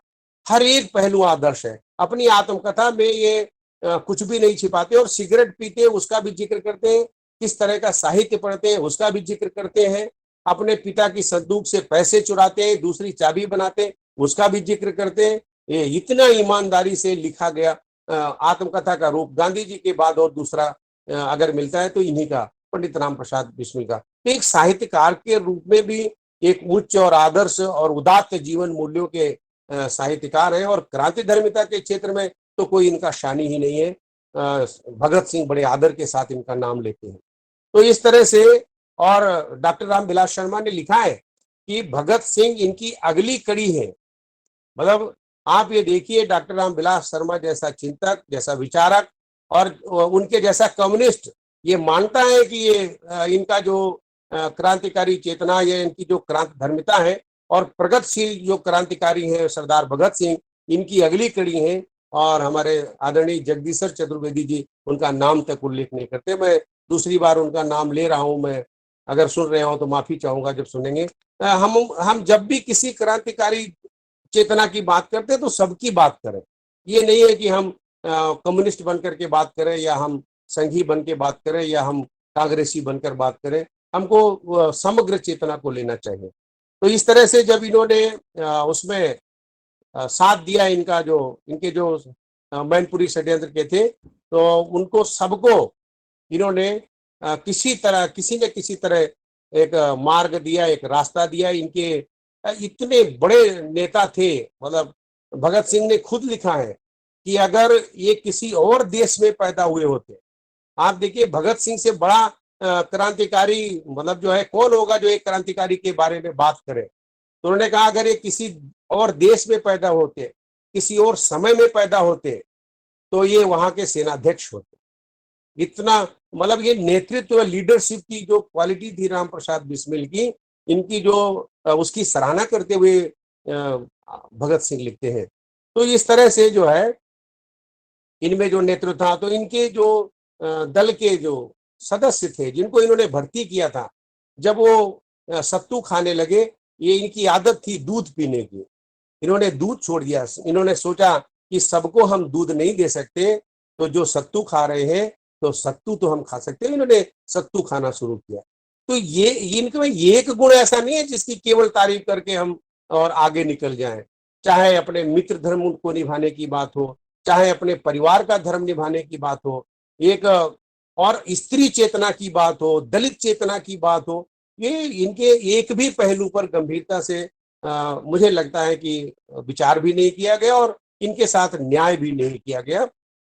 कुछ न्याय तो भगत सिंह जी के साथ इसलिए किया गया क्योंकि जितने भी साम्यवादी लेखक थे उनको उस दल में वो मिला रहे थे और अपना उनको बना रहे थे, लेकिन राम प्रसाद बिस्मिल को मिलन ऐसा कोई नहीं मिला, क्योंकि आर्य समाज का इतना बड़ा लेखक कोई हुआ नहीं जितने बड़े बड़े लेखक साम्यवादी दल में हुए। और मुझे लगता है कि इसीलिए पंडित राम प्रसाद बिस्मिल को, क्योंकि ये आर्य समाजी थे, इनके न तो साहित्यिक अवदान का सही मूल्यांकन हुआ और न इनकी क्रांति धर्मिता का सही मूल्यांकन हुआ। मैं तो धन्यवाद देता हूँ अपने भाई त्रिपाठी जी को, तिवारी जी को, कि इन्होंने ये विषय रखा और मुझे मौका मिला जो थोड़ा बहुत जानकारी है इनके बारे में, क्षुद्र समझ है, वो मैं आप सबके साथ साझा कर सकूं। तो मुझे लगता है कि ये जो इनके जो मैनपुरी के बाद जो इनका समय था, जो भूमिगत समय था, उसमें खूब लेखन किया और मुझे लगता है कि साहित्य सबसे ज्यादा इनके जो भूमिगत रहने वाला समय है जो 2 साल का, उसमें सबसे ज्यादा लिखा गया। वैसे 11 साल के समय में ही साहित्य है इनका, उसी समय में इनकी क्रांतिकारी जो ऊर्जा है उसका सदुपयोग देश और समाज के लिए हुआ। ये एक बार का जिक्र करते हैं कि जब ये जा रहे थे सभी लोग मिलकर के कहीं, 19 वर्ष की अवस्था, 20 वर्ष की अवस्था, हर कोई शक करेगा, लेकिन क्या विश्वास था गजब का। तो रात में जा रहे थे 3 बजे, तो एक दरोगा ने इनसे पूछा, कौन हो तुम लोग, कहाँ जा रहे हो? तो ये कहते हैं कि हम लोगों ने दरोगा को उत्तर देते हुए कहा हम विद्यार्थी हैं और स्टेशन जा रहे हैं। दरोगा ने हमसे पूछा कहाँ जाना है? लखनऊ। तो ये इतने संक्षिप्त जवाब देते थे, मतलब क्या बोलना है, कितना बोलना है, कहाँ बोलना, और निर्देश देते थे सबको कि यही बात करेंगे। ये लीडरशिप है। और ये लीडरशिप जो थी, अगर ये जो है जगत नारायण मुल्ला नहीं होता तो मुझे लगता है कि ज्यादा लाभ देश और समाज को मिलता उस व्यक्ति की वजह से। तो वो चूंकि वहां पर अपमानित हुआ था लखनऊ में, मैं बीच में उस कड़ी से आगे बढ़ गया था। अब मैं फिर जोड़ना चाहूंगा, जगत नारायण मुल्ला वहां से इनसे चिड़े हुए थे और उनको अवसर मिल गया काकोरी घटना के बाद, और फिर उसने पूरी ताकत लगा दी, इनको वकील तक नहीं करने दिया, सोचिए। और इन्होंने जब अपील की तो उसको भी इन्होंने खारिज कराया। और उसके बाद 76 पृष्ठ की जो इन्होंने प्रस्तुत की थी, जो अपने राम प्रसाद बिस्मिल ने जो 76 पृष्ठ का लिखा था उस वकालतनामा के रूप में, कोई वकील इन्होंने एक मिश्र को किया था, लक्ष्मी शंकर मिश्र को, तो उन्होंने मना कर दिया। और उस समय के जज जो थे उन्होंने आश्चर्य व्यक्त किया, उनको लगा कि किसी बड़े वकील से ये लिखवाया गया। ये इतनी इनकी विवेकशीलता थी, इनकी और तर्कशीलता थी, गजब के तर्कशील, गजब के विवेकशील, गजब के साहसी, गजब के संयमी, गजब के ब्रह्मचारी, गजब के मतलब चरित्रवान, मतलब हर दृष्टि से, चाहे वो जो है एक नेता के रूप में हो और चाहे वो एक क्रांतिकारी के रूप में हो, चरित्र उनके सबसे आगे था। और चरित्र उनका पहला जो है वो था, उनका जीवन का पहला सूत्र था, सबसे पहले चरित्र कहीं भी हो उस चरित्र को आगे रखते थे और चरित्र के पीछे उनका पूरा सारा कर्म रहता था। तो इन्होंने बहुत सारे जो उदाहरण दिए हैं, अपने जीवन के बहुत सारी घटनाएं बताई हैं। इन्होंने बताया कि किस तरह से इनके जो साथी थे इनको मारने की कोशिश की। देवनारायण ने गंगा सिंह चंदेल को उकसाया कि वो बिस्मिल को गोली मार दे, किंतु चंदेल ने ऐसा करने से इनकार कर दिया। तब देवनारायण ने स्वयं माउजर से बिस्मिल जी पर फायर कर दिया। ये उस किताब का जो प्रकाशक है उसने ये वाक्य जोड़ा। तो ये उसके बाद ये जो है इनका जो माउजर था वो चमड़े के खोल में था, ये वो लोग नहीं जानते थे।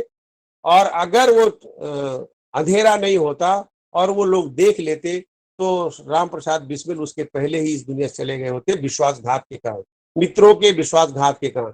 आपको बताऊं, हमको लगता है जो बिस्मिल जो शब्द है, जो उपनाम है इनका, वो जो तखल्लुस है इनका, शायद इसीलिए क्योंकि वो बिस्मिल का मतलब घायल, आहत, तो इन सबसे घायल और आहत होकर अपनों से ही शायद उन्होंने अपना नाम अपना तखल्लुस से रखा होगा बिस्मिल।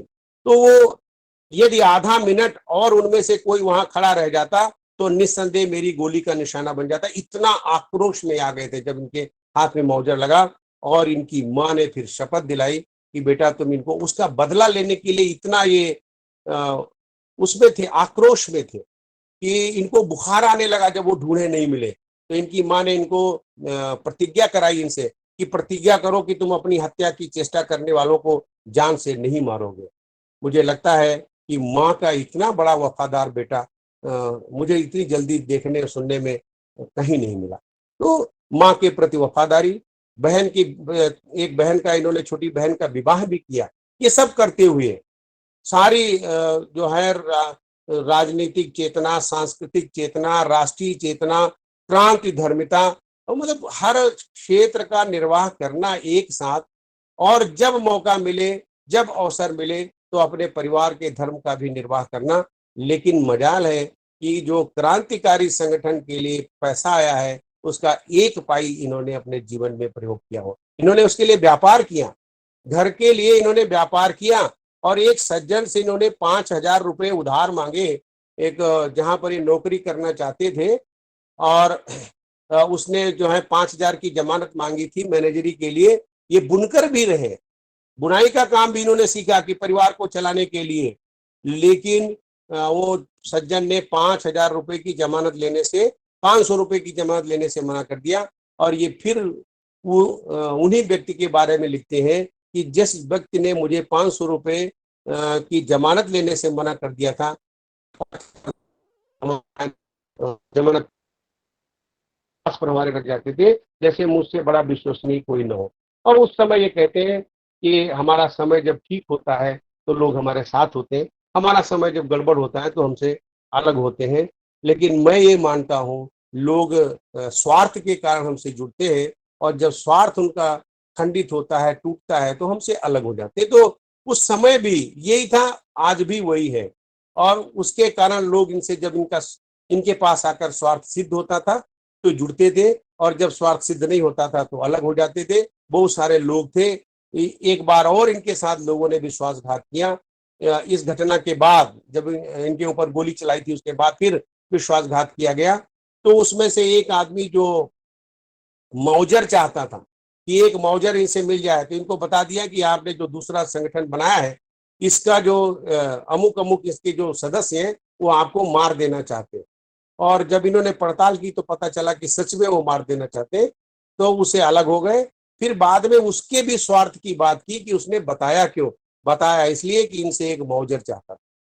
तो क्रांति के रास्ते पर आने वाले भी सभी सही नहीं थे, क्रांति के रास्ते पर जुड़ने वाले भी सभी सही नहीं थे। उनकी पड़ताल करते हुए आगे बढ़ना, उनकी जांच करते हुए, एक तरफ अपने भीतर के दुश्मन आपके साथ साथ चलते हुए, एक तरफ बाहर कोबरों का पूरा नागों का पूरा साम्राज्य, और एक तरफ आस्तीनों में बैठे हुए सांप, दोनों से बचकर क्रांति की ज्वाला जलाई और क्रांति धर्मिता का निर्वाह किया। ये बड़ी बात थी।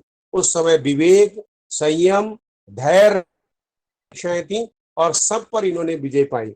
मुझे ये कहते हुए भी बड़ा गर्व होता है कि अशफाक उल्लाह खां की जब इनसे मित्रता हुई तो उस पर ये बहुत फख्र करते हैं, बहुत गर्व करते हैं। मैं एक पत्र का उल्लेख करना चाहूंगा इनके अंतिम दिनों का। ये 16 दिसंबर 1927 का पत्र है। अभी मैं जिक्र कर रहा था कि पंडित राम प्रसाद बिस्मिल पर विचार सम्यक रूप से इसलिए नहीं किया गया, मैं नहीं मानता कि नहीं किया, मैं नहीं मानता कि इस पर कोई विचार हुआ है। ये इसलिए नहीं मानता क्योंकि इनकी स्त्री चेतना भी बड़ी प्रबल थी, इनकी जो सामाजिक चेतना थी वो भी प्रबल थी, इनकी दलित चेतना भी प्रबल थी।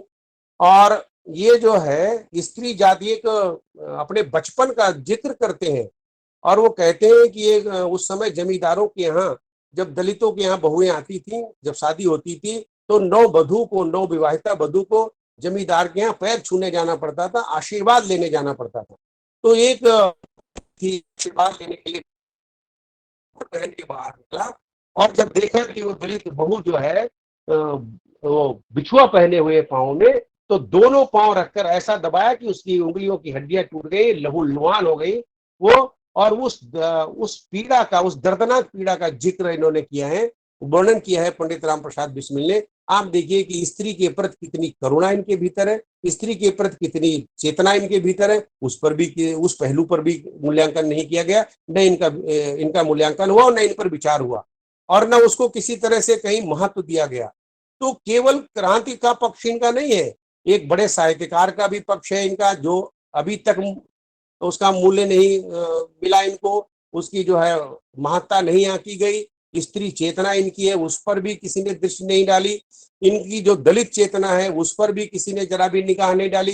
कारण मुझे ये लगता है कि ये जिस समाज, आर्य समाज से जुड़े हुए थे, वो उस कारण हुआ।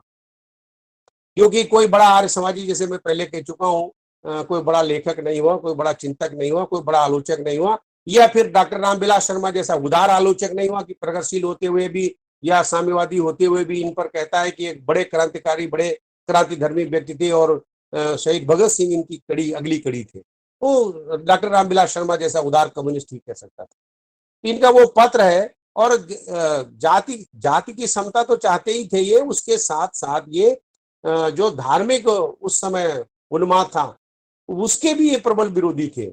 और उसकी मिसाल के तौर पर कि हिंदू और मुसलमान उनकी क्रांति धर्मिता के साथ जुड़े, इन्होंने अशफाक उल्लाह का एक बढ़िया उदाहरण समाज के सामने रखा। जिस समय अशफाक उल्लाह इनसे जुड़े, अशफाक उल्लाह खान इनसे जुड़े, उस समय इनके अंदर के साथी विरोध कर रहे थे कि एक मुसलमान को आपने जोड़ा है।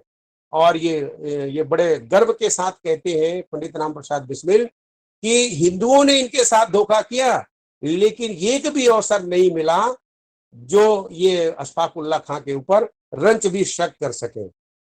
तो ये बहुत बड़ी बात है और ये बहुत बड़ी मिसाल है, और लिख कर गए, प्रमाण देकर गए कि विश्वास प्रियता के लिए, विश्वास पात्र बनने के लिए न तो जाति विशेष की आवश्यकता है, न धर्म विशेष की आवश्यकता है, केवल चरित्र की आवश्यकता है। और यह चरित्र किसी भी जाति में हो सकता है, किसी धर्म में हो सकता है, ये देश प्रेम किसी भी जाति के व्यक्ति में हो सकता है और किसी भी धर्म के व्यक्ति में हो सकता है। और ये मिसाल उन्होंने की और के माध्यम से प्रस्तुति के समय हिंदू मुस्लिम दंगे हो रहे थे, उस बीच एक अशफाक उल्लाह खान जैसा व्यक्ति उनके साथ जुड़कर, उनके कंधे से कंधा मिलाकर देश की चेतना के साथ जुड़ा हुआ था और आजादी के आंदोलन में जुड़ा हुआ था, प्राणपण से जुटा हुआ था।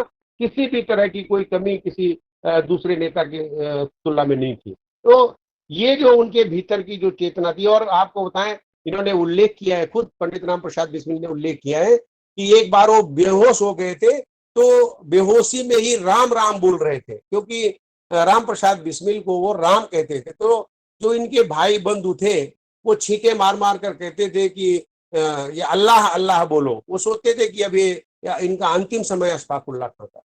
तो वो समय जो है, इनके एक मित्र ने बताया अशफाक उल्लाह खां के कि ये राम का नाम, ये जो राम प्रसाद बिस्मिल है वो राम ही कहते हैं उनको, और इसलिए राम राम कह रहे हैं, ये इसमें आपको कोई संदेह नहीं होना चाहिए। तो ये इस तरह से कोई धर्म भ्रष्ट नहीं हो रहा है इनका। तो राम प्रसाद बिस्मिल का यह प्रभाव अशफाक उल्लाह खां पर था, और ये इस तरह से अशफाक उल्लाह खां का दिल इन्होंने जीता था, और अशफाक उल्लाह खां ने जो है वो धर्म निभाया भी था, और दोनों ने एक दूसरे का दिल जीता था सही अर्थों में। तो ये गोरखपुर जेल से 16 दिसंबर 1927 में लिखते हैं। आप ये सोचो कि ये जो है 16 दिसंबर को जब लिख रहे हैं तो क्या दशा इनकी रही होगी, क्योंकि ठीक 2 दिन के बाद 18 दिसंबर को 6:30 बजे इनको फांसी पर चढ़ना है। तो अपने मित्र धर्म को निभाकर वो जाना चाहते हैं, और उस समय वो लिखते हैं, 2 ही चिट्ठियां लिखते हैं 16 दिसंबर को। ये एक अपने पिताजी को लिखते हैं और एक अपने मित्र को लिखते हैं। इससे पता चल जाएगा कि अशफाक उल्लाह खां से इनकी मित्रता कैसी थी। एक पिता के बाद अगर चिट्ठी इन्होंने कोई लिखी तो इन्होंने अशफाक उल्लाह खां को लिखी, और क्या लिखा है? प्रिय सखा अशफाक, मुझे यदि संतोष है तो यही कि तुमने संसार में मेरा मुख उज्जवल कर दिया।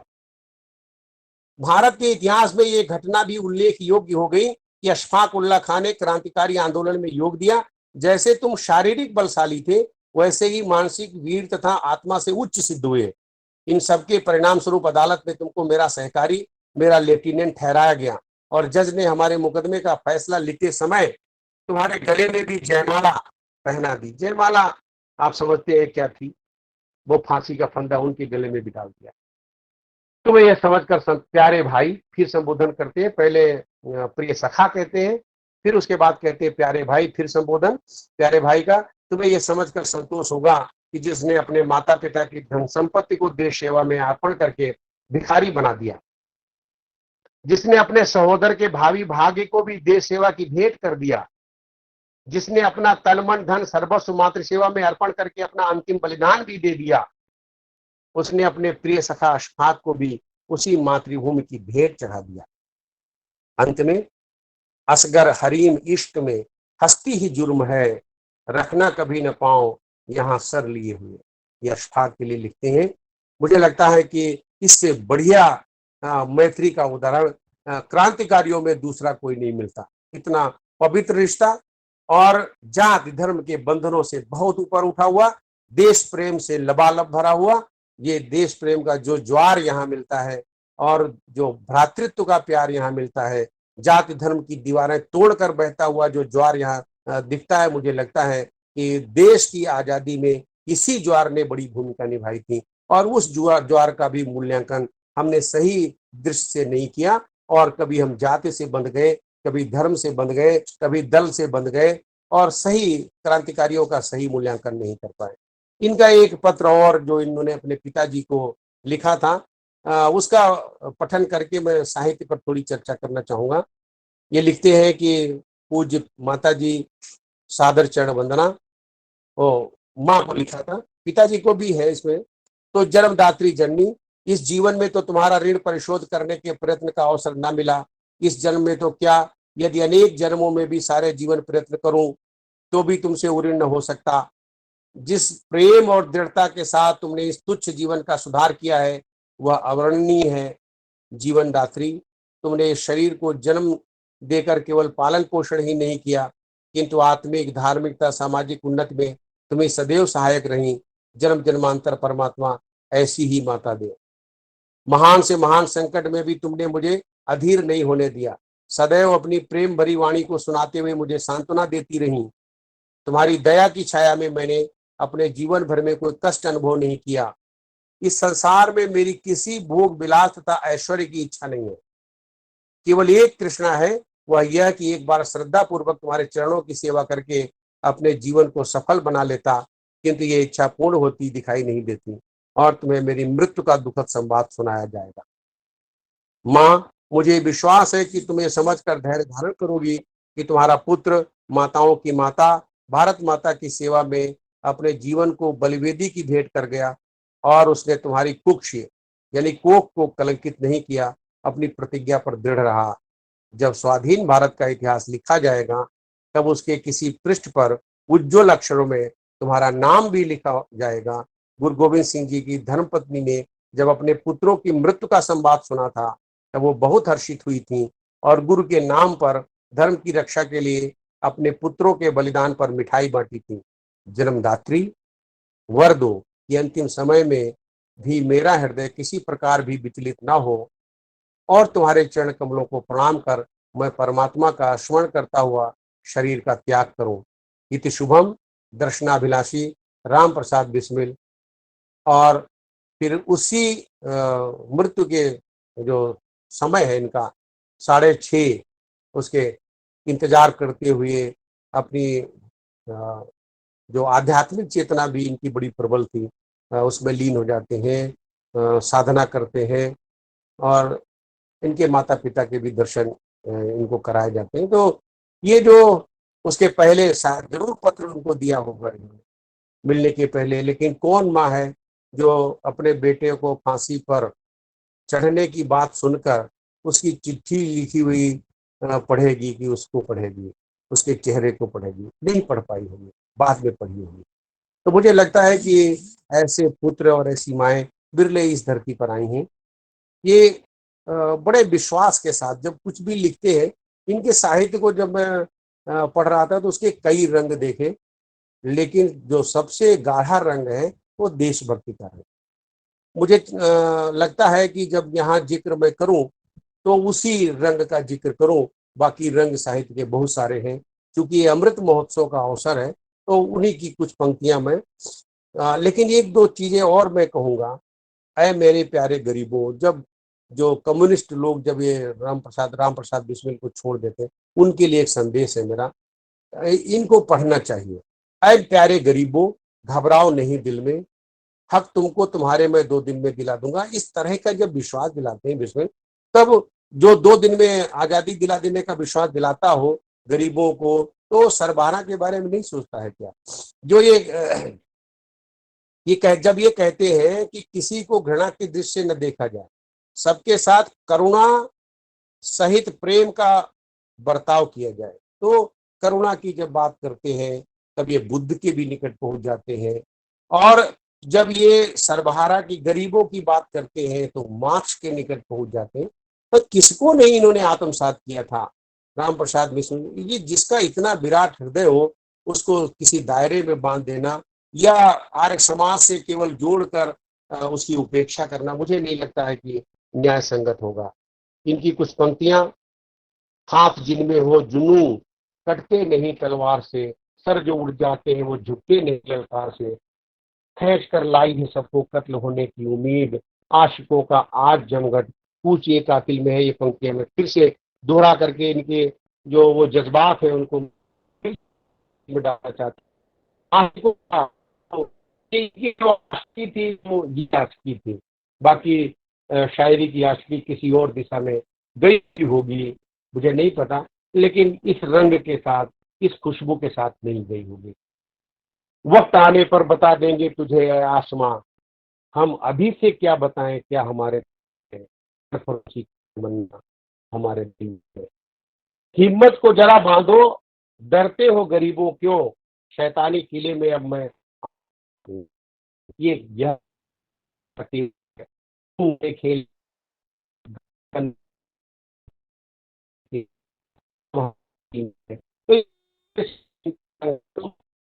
कि जो बदलते परिप्रेक्ष्य है, चाहे वो 1857 से ही क्यों न लिए जाए, हमारे आदरणीय मित्र डॉक्टर जयशंकर तिवारी जी ने जो कहा था, तो ये हमको लगता है कि पूरे परिप्रेक्ष्य जो बदलते हुए हैं, मुझे लगता है कि जब यहाँ आते हैं, पंडित राम प्रसाद बिस्मिल तक आते हैं, तो अपना परिपाक पाते हैं, चाहे वो क्रांति चेतना हो, चाहे वो सशस्त्र क्रांति की चेतना हो, और चाहे वो बौद्धिक चेतना हो आजादी के लिए। इन्होंने जो लिखा, शस्त्र उठाने के लिए जिन्होंने शस्त्र लिए, चाहे वो माउजर हो, चाहे वो राइफल हो, चाहे बंदूक हो, अभी इन्होंने कोई कच्ची बारूद बंदूक नहीं उठाई। और जब साहित्य लिखा तो आप देखिए, ये क्रांतिकारी साहित्य, उसमें भी जो बारूद भरी हुई थी वो भी फिस हो जाने वाली नहीं थी। तो साहित्य भी उत्कृष्ट कोटि का, क्रांति धर्मी चेतना भी इनकी उत्कृष्ट कोटि की।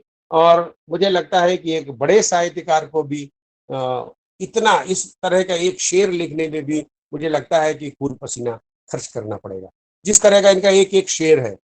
और जब ये कैथरा पर लिखते हैं तो वो भी कलम तोड़ देते हैं, और अपनी आत्मकथा पर जब ये कलम चलाते हैं तो मुझे लगता है कि अपने मन के हर कोने को उस पर लिख देते हैं, उसका चित्र सख लिख देते हैं। मुझे लगता है कि सारा तेल बाती खर्च कर देते हैं, कुछ उस बातें जाते नहीं है। और इनकी निज जीवन की एक छटा है, यानी जो इनकी आत्मकथा है, सबको पढ़नी चाहिए। निज जीवन की जो इनकी छटा है, हमको लगता है वो हर जीवन की छटा बननी चाहिए। हम आजाद हो गए हैं तो भी इनके जो क्रांति के स्वर हैं हमारी रगों में होने चाहिए, तभी तो हम याद कर पाएंगे किन किन कुर्बानियों से हमारा देश गुजरा है। और हम जो जो मंजर हमारे पूर्वजों ने देखे हैं, उनमें से एक भी मंजर हम देखते तो क्या हमारे पांव टिक पाते? तो ये कहते हैं कि काश अपनी, हम उनके एक एक मंजर का दृश्य आप तक पहुंचाना चाहते हैं, काश अपनी जिंदगी में हम वो मंजर देखते, यूं सरे तरबत कोई महशर फिदाम आया तो क्या। वो जो मंजर देखना चाहते थे, जिसके लिए कुर्बान हो गए, जिसके लिए शहीद हो गए, जिसके लिए अपना सब कुछ बलिवेदी पर चढ़ा दिया, हम आज उसे भोग रहे हैं। और दुर्भाग्य ये है कि उसकी कीमत हम समझ नहीं रहे। सुबह, अब वो कहते हैं आखिरी शब दीद के काबिल थी बिस्मिल की तड़प। शब हमारे साथी साहब जानते होंगे कि रात है। आखिरी शब दीद के काबिल थी दीद दर्शन, आखिरी शब्द दीद के काबिल थी बिस्मिल की तड़प, सुबह दम कोई अगर बाला ये बाम आया तो क्या। जब दर्द है उस समय बाम कोई नहीं मिला, रात पूरी बीत गई दर्द की तड़पते तड़पते, सुबह कोई बाम लेकर अगर आया भी तो क्या। वो आज हम अगर वास्तव में उनको याद करें तो उनके दर्द को याद करें, जो उन्होंने मंजर देखे, जो दर्द देखे, जो दर्द सहे, जो पीड़ाएं सही, जो यातनाएं सही, जो संतरास सहे। आज कहते थे हमारे नहीं होते,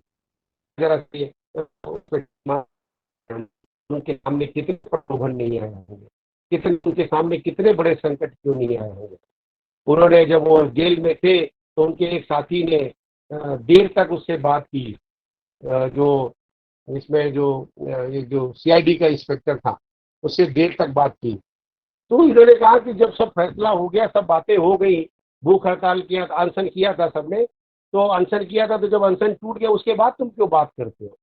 आप ये सोचो कि जब सब कुछ हो गया, सारा कुछ हो गया, तब उसके बाद क्यों बात करते। ध्यान देते थे, चाहे बड़ा हो चाहे छोटा हो, अगर झूठा है उसको पंडित राम प्रसाद बिस्मिल ने कभी उसका आदर नहीं किया। उसके बड़ा क्यों न हो, से बड़ा है तभी उसका वो सम्मान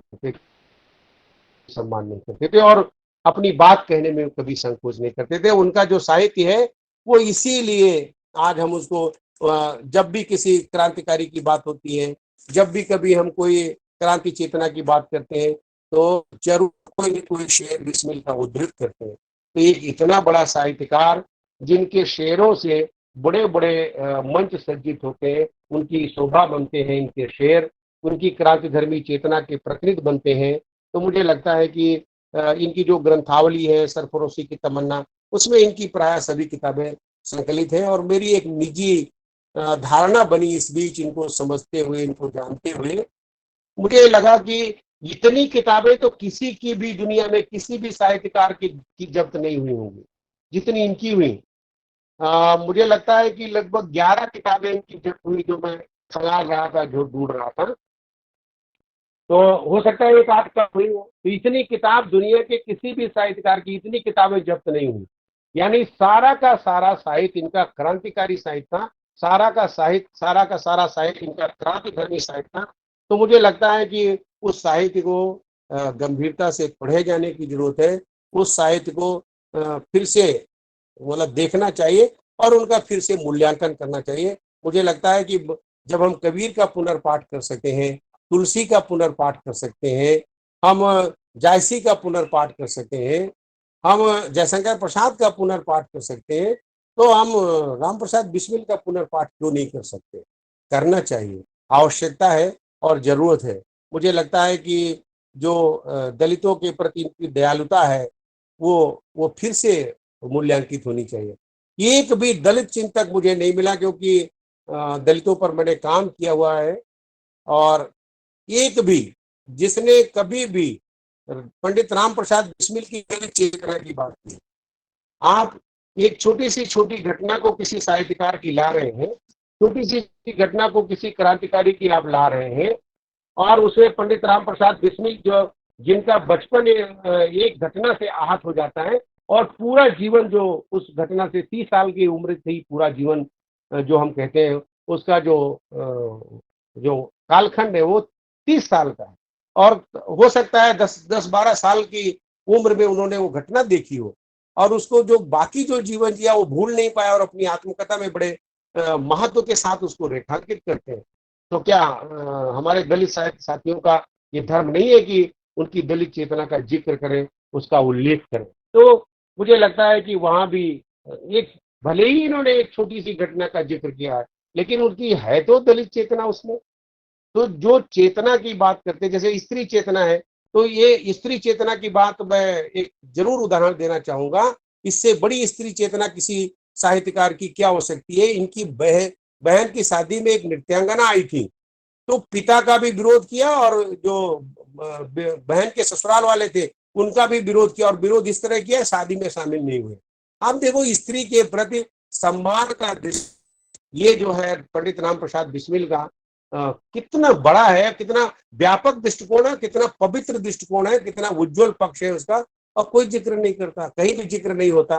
तो जब हम स्त्री चेतना की बात करते हैं वहां भी इनको भूल जाते हैं, जहां हम दलित चेतना की बात करते हैं वहां भी भूल जाते हैं, इनकी क्रांति धर्मिता की बात करते हैं तो बस केवल इतना करते हैं कि ये उग्रवादी थे। क्या इतना ही मूल्यांकन उस व्यक्तित्व का है? आप ये देखिए, जो व्यक्ति अपने पिता के कहे हुए को न मानता हो, उसके हस्ताक्षर न बनाता हो, इतना चरित्रवान हो, इतना पवित्र हो, इतना धर्मनिष्ठ हो, और उसका मूल्यांकन हम केवल उग्रपंथी के रूप में करें, नहीं हो सकता। क्या उनकी डकैतियां क्या उनके घर के पालन पोषण के लिए थी क्या? वो आप देखिए, जैसे गांधी जी ने जरूर कहा है कि हमारा साधन भी पवित्र होना चाहिए साध्य के साथ साथ, लेकिन जो हमारे सामने वाला है वो कितने पवित्र साध्य को लेकर हमारे साथ आया, उसका तो साध्य भी अपवित्र है और साधन भी अपवित्र है। तो उसके सामने अगर हम अपना पवित्र साध्य लेकर जाते हैं और साधन अपवित्र थोड़ा बहुत हो जाता है, तो मुझे नहीं लगता है कि कोई इसमें अपवित्रता है, बल्कि पवित्रता है, क्योंकि वो सशक्त है, वो सबल है, समर्थ है, और हम तो कमजोर हैं। आप जब हम हिरण से कहे तुम शेर से सामना करो, सींगे न चलाओ, तो ये कोई बात नहीं हुई। जब हम शेर से सामना करने के लिए किसी हिरण को तैयार करेंगे तो हम उससे सबसे पहले कहेंगे पहले सींगे उसके पेट में भोंको, जो सबसे कोमल उसका भाग है वहां अपनी सींगे मुसेड़ो, तब जाकर के आप उसको। तो ये जो चंद्रशेखर आजाद है, पंडित राम प्रसाद बिस्मिल है, या सरदार भगत सिंह है, तो वो उनसे लड़ रहे थे जिनके साध्य और साधन दोनों पवित्र थे। तो मुझे लगता है कि वहां पर इनकी पूजा होनी चाहिए, वहां पर इनकी वंदना होनी चाहिए कि इनके साध्य की जो पवित्रता थी उसमें एक पाई का, एक रत्ती भर का कहीं संदेह नहीं है। साधन जरूर कहीं कहीं अपवित्र होते। तो अब हम उनका मूल्यांकन करें कि एक जगह वो अपने पिता के हस्ताक्षर नहीं करते और दूसरी जगह दरोगा के झूठे हस्ताक्षर ले आते, तो वो उसके उद्देश्य को हमें समझना होगा। जहां वो हस्ताक्षर लेके आते हैं दरोगा के, वहां उद्देश्य उनका देश को आजाद कराने का है, एक शस्त्र का संग्रह करने का है, एक क्रांतिकारी संगठन के उद्देश्य के लिए है, पवित्र उद्देश्य के लिए है।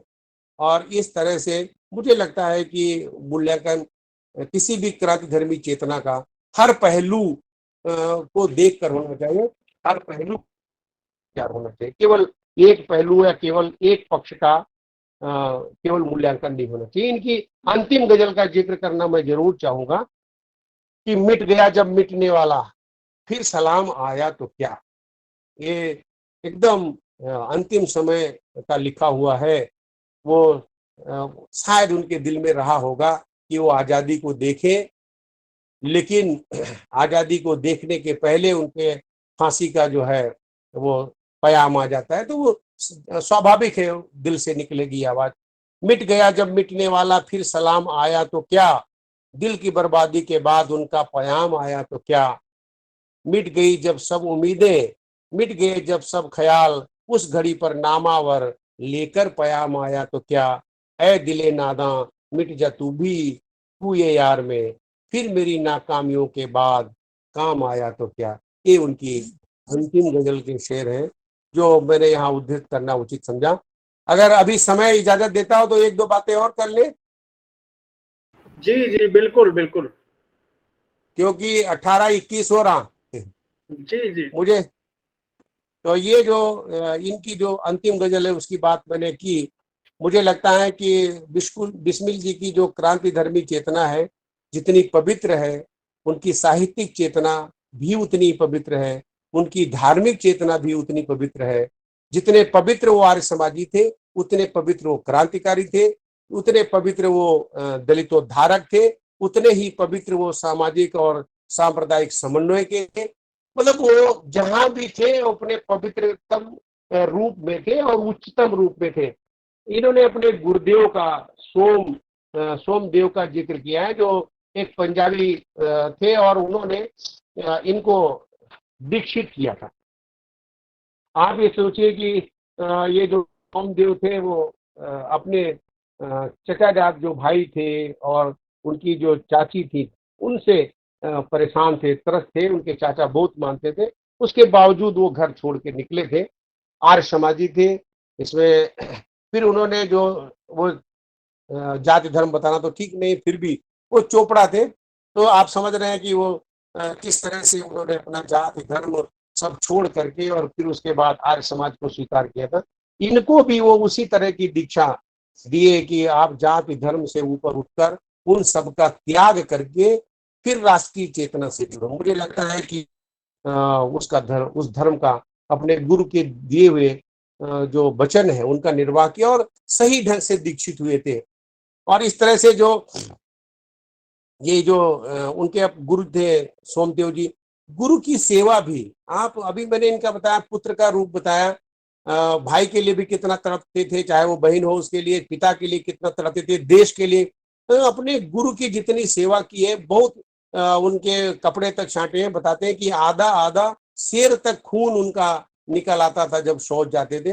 वो उन वस्त्रों को छाटना, उनको साफ करना, वो कहीं भी अगर आप इनका कोई रूप देखते हैं, एक शिष्य के रूप में भी इतना बड़ा धर्म निभाते हैं और उनके अंतिम क्षण तक, उनके जीवन के अंतिम क्षण तक उनकी सेवा करते हैं। तो मुझे लगता है कि उनके शिष्य रूप की जो जितनी तारीफ की जाए उतना कम है। और यहाँ पर जो है मुझे ये कहने में भी संकोच नहीं है कि एक श्रेष्ठ आर्य समाजी, एक श्रेष्ठ और उच्च उदात्त मूल्यों के हिंदू मुस्लिम के समन्वय धर्मा चिंतक, विचारक, और उसके साथ साथ एक बड़े साहित्यकार, बड़े शायर, हिंदी उर्दू दोनों के बड़े जानकार, एक विराट व्यक्तित्व, एक बहुआयामी व्यक्तित्व और एक समन्वयशील व्यक्तित्व डॉक्टर पंडित राम प्रसाद बिस्मिल जी का रहा है। और उनके भीतर जो चेतना थी वो पूरे समाज की समन्वयवादी चेतना थी। किसी को भी समाज में सबके समान आदर मिले, किसी के प्रति कोई भेदभाव न हो और देश जल्दी से जल्दी आजाद हो, ये उनके भीतर तीव्रतर इच्छा थी। और इसलिए जो भी वो लिख रहे थे वो सारा का सारा उनका जो ध्यान था वो क्रांतिकारी चेतना की ओर था, और जो साहित्य था जो इधर पूरी तरह से मुड़ गया था। तो ये कहा जाए कि इनका पूरा का पूरा साहित्य जो है क्रांति धर्मी चेतना का साहित्य है, तो भी अतिशयोक्त नहीं है। और भी लिखा है, अस्फुट रूप में और भी लिखा है, लेकिन जो गद्य लिखा वह पूरा का पूरा क्रांति धर्मी चेतना से। जिसको भी चुना इन्होंने, उसमें चाहे कैथराइन की जीवनी लिखी हो, चाहे अमेरिका का इतिहास लिखा हो, और जब ये बोल्शेविकों की करतूत लिखते हैं तो ये पूरे ईमानदार होकर लिखते हैं। तो मुझे लगता है कि अगर हमारे साम्यवादी मित्र इनसे चिड़े होंगे तो उनकी करतूत है, ये इनकी करतूत नहीं है जिसके कारण इनसे चिढ़ना चाहिए। तो वो जब लिखते हैं तो उस सच्चाई को लिखते हैं, जहां भी जैसा है वैसा लिखते हैं। और आपको बताएं कि पूरी कोशिश करते हैं कि उनका कोई भी मित्र, कोई भी क्रांतिकारी अगर फंसता है तो उसके पहले वो आगे फांसी के फंदे की ओर अपना गर्दन बढ़ाने में विश्वास करते हैं। अगर ये चाहते तो और दूसरे लोग जो सरकारी गवाह बन गए थे ये भी बन जाते। और ये इन्होंने तो कोई गोली कांड का वो मरा था यात्री, तो मुझे लगता है कि इन्होंने सोचा कि जो है अगर उसका नाम ले लेंगे, इन्होंने नहीं नाम लिया और उसके कारण ये लोग फांसी के फंदे पर गए। मुझे लगता है कि अगर उस व्यक्ति का नाम ये ले लेते तो फांसी के फंदे पर चढ़ने से बच जाते, लेकिन ये इनका जो चरित्र है वो कलंकित हो जाता। इनका जो उच्च उदात्त जो चरित्र है क्रांति धर्मिता से लैस, उस पर लगता है कि कोई एक धब्बा, एक दाग लग जाता, और ये बेदाग इस जीवन को यहाँ छोड़कर जाना चाहते थे। और कबीर की तरह ये कहना चाहते थे कि बड़ी जतन से ओढ़ी है और इसे उसी जतन से रखे जाएंगे। और मुझे लगता है कि ये जो है बिना दाग की चदरिया छोड़ के गए, वो चरित्र की चादर है, वो त्याग की चादर है, वो बलिदान की चादर है, वो साहित्य के जो उज्जवल पक्ष की चादर है। और कहीं से भी कोई भी दाग जरा भी इनके उस चादर पे नहीं लगा है। बड़ा झट, श्वेत, धवल और उज्जवल चरित्र वाली चादर इस मातृभूमि को चढ़ा कर गए हैं। मुझे ऐसे चरित्र को नमन करते हुए, ऐसे चरित्र के चरणों में हजार हजार बार वंदन और नमन करते हुए गर्व की अनुभूति होती है। आपने हमें मुझे यह अवसर दिया और इन पर दो शब्द कहने के लिए जो मुझ में थोड़ी बहुत समझ थी उसके अनुरूप आपने मुझे सुना भी, सहा भी। इसके लिए भी मैं आप सभी लोगों का बहुत शुक्रगुजार हूँ। आप सभी के प्रति मैं हार्दिक धन्यवाद ज्ञापित करता हूँ। आदरणीय मंजुनाथ जी के प्रति बड़े गौर से देख रहे हैं, सिर भी हिला रहे हैं।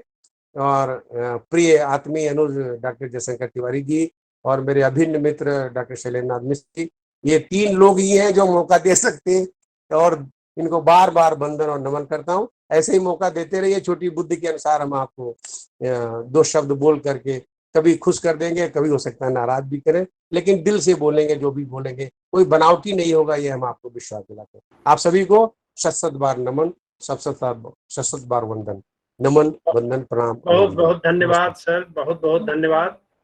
और उम्मीद के अनुरूप बहुत ही महत्वपूर्ण वक्तव्य आज का ये जो महत्वपूर्ण विषय था रहा है, और उस पर इतना समेकित, इतना सर्वांग संपन्न आपने बताया है कि पूरा पंडित राम प्रसाद बिस्मिल की क्रांति धर्मिता के निमित्त ये पूरा स्वाधीनता आंदोलन हमारे सामने दृश्यात्मक हुआ आपके वक्तव्य से। और आपने बहुत जरूरी बातें की हैं कि जो तमाम अलक्षित पक्ष हैं, जो कि नहीं ध्यान दिए गए हैं, उन पर आपने जोर दिया। और आपने कहा कि जहां हमें देशभक्तों को पहचानने की जरूरत है, वहीं गद्दारों को भी पहचानने की जरूरत है, देशद्रोहियों की शिनाख्त भी जरूरी है। कई ऐसी जरूरी चीजें आपने आज अपने इस वक्तव्य में प्रस्तुत की हैं और मैं इस हेतु आभारी हूं। अब मैं जो प्रतिभागी साथी जुड़े हुए हैं, मैं किसी का अगर कोई प्रश्न है, जिज्ञासा है, सवाल है, तो मैं आमंत्रित करता हूं कि अपना माइक ऑन करके वो आपसे सीधे रूबरू हो सकते हैं, प्रश्न पूछ सकते हैं।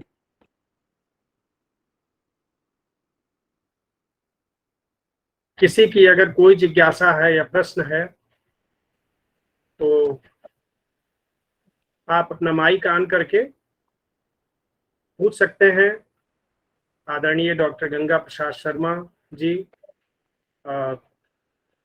ने बहुत ही महत्वपूर्ण वक्तव्य दिया है आज के इस मौके पर।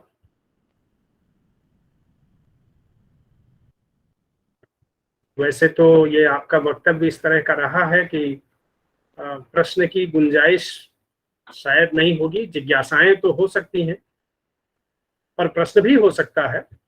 तो अगर किसी के कुछ भी प्रश्न, जिज्ञासाएं अगर हैं तो आप पूछ सकते हैं। मैं देख रहा हूँ आदरणीय प्रोफेसर चित्तरंजन मिश्र सर जुड़े हुए हैं, मैं उन्हें प्रणाम करता हूँ। और भी तमाम लोग जुड़े हुए हैं, मैं सभी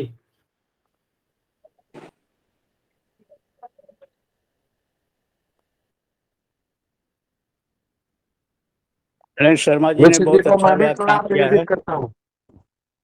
और इसमें बहुत सारे ऐसे तथ्य हैं जो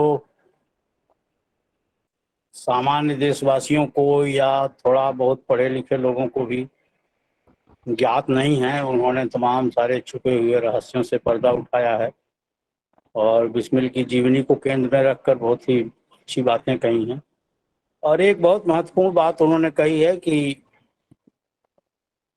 जब हम क्रांतिकारियों के बारे में विचार करें तो अपने अपने खेमे को ध्यान में न रखें और सिर्फ खेमेबाजी के आधार पर विचार न करें कि वो हम साम्यवादी हैं तो साम्यवादियों की चर्चा करेंगे। हालांकि साम्यवादियों का कोई देश की आज़ादी के आंदोलन में या क्रांतिधर्मी चेतना के निर्माण में कोई योगदान नहीं रहा है। खास तौर से दक्षिणपंथी राजनीति का भी कोई योगदान नहीं रहा है। अब क्योंकि सावरकर के लोग सत्ता में हैं, इसलिए हम लोग सावरकर को भी स्वाधीनता संग्राम सेनानी मानते हैं, पर ये तो इतिहास की किताबों में लिखा हुआ तथ्य है ना, सरकारी रिकॉर्ड में है कि उन्होंने माफी मांगकर 60 रुपए के वजीफे पर जीवन यापन किया और उन्होंने अपने माफीनामे में लिखा था कि मुझे यदि मुक्त किया जाएगा तो मैं आज़ादी की लड़ाई के किसी आंदोलन में शामिल नहीं होऊंगा, बल्कि ब्रिटिश सत्ता के नीतियों के क्रियान्वयन के लिए जीवन भर कोशिश करूंगा। तो लेकिन ठीक है, उन्होंने भी, उनकी भी सजा हुई थी 2 हत्याओं में। तो और ये अवसर सबको याद करने का है, तो छोटे छोटे मतभेदों को भुलाकर सबको याद करना चाहिए। मैं जयशंकर जी का और मंजुनाथ जी का बहुत आभारी हूँ कि वो लोग एक बहुत महत्वपूर्ण कार्यक्रम चला रहे हैं और इसकी इतने लंबे समय तक इसकी निरंतरता को इन लोगों ने बनाए रखा है और बराबर कोई न कोई बहुत ही महत्वपूर्ण विषय लेकर सामने आते हैं, तो ये लोग बहुत बधाई के पात्र हैं। धन्यवाद जयशंकर जी। सर बहुत बहुत बहुत धन्यवाद सर, आपका आपका आशीर्वाद हमें प्राप्त होता बहुत रहता है। बहुत आभार आपका जी। शर्मा जी के प्रति बहुत कृतज्ञता का भाव। चलो, और जो प्रतिभागी मित्र जुड़े हुए हैं, अगर किसी का कोई पूरक वक्तव्य है या कोई जिज्ञासा है, प्रश्न है, तो आप, अन्यथा आगे बढ़ेंगे, समय भी अधिक हो गया है। और अगर प्रश्न नहीं है तो आगे बढ़ते हैं। मुझे लगता है कि आज क्या ये जो ऐतिहासिक वक्तव्य रहा है, ये हमें आत्मावलोकन करने और आत्ममंथन करने के लिए हमें प्रेरित करता है। प्रश्नाकुलता तो नहीं है, यहाँ पर पैदा नहीं होती है। हाँ, एक बात ठहर करके हमें ये सोचने की जरूरत है, कितना मार्मिक प्रसंग, कई बार तो भावुक कर देने वाला प्रसंग आपने बताया है कि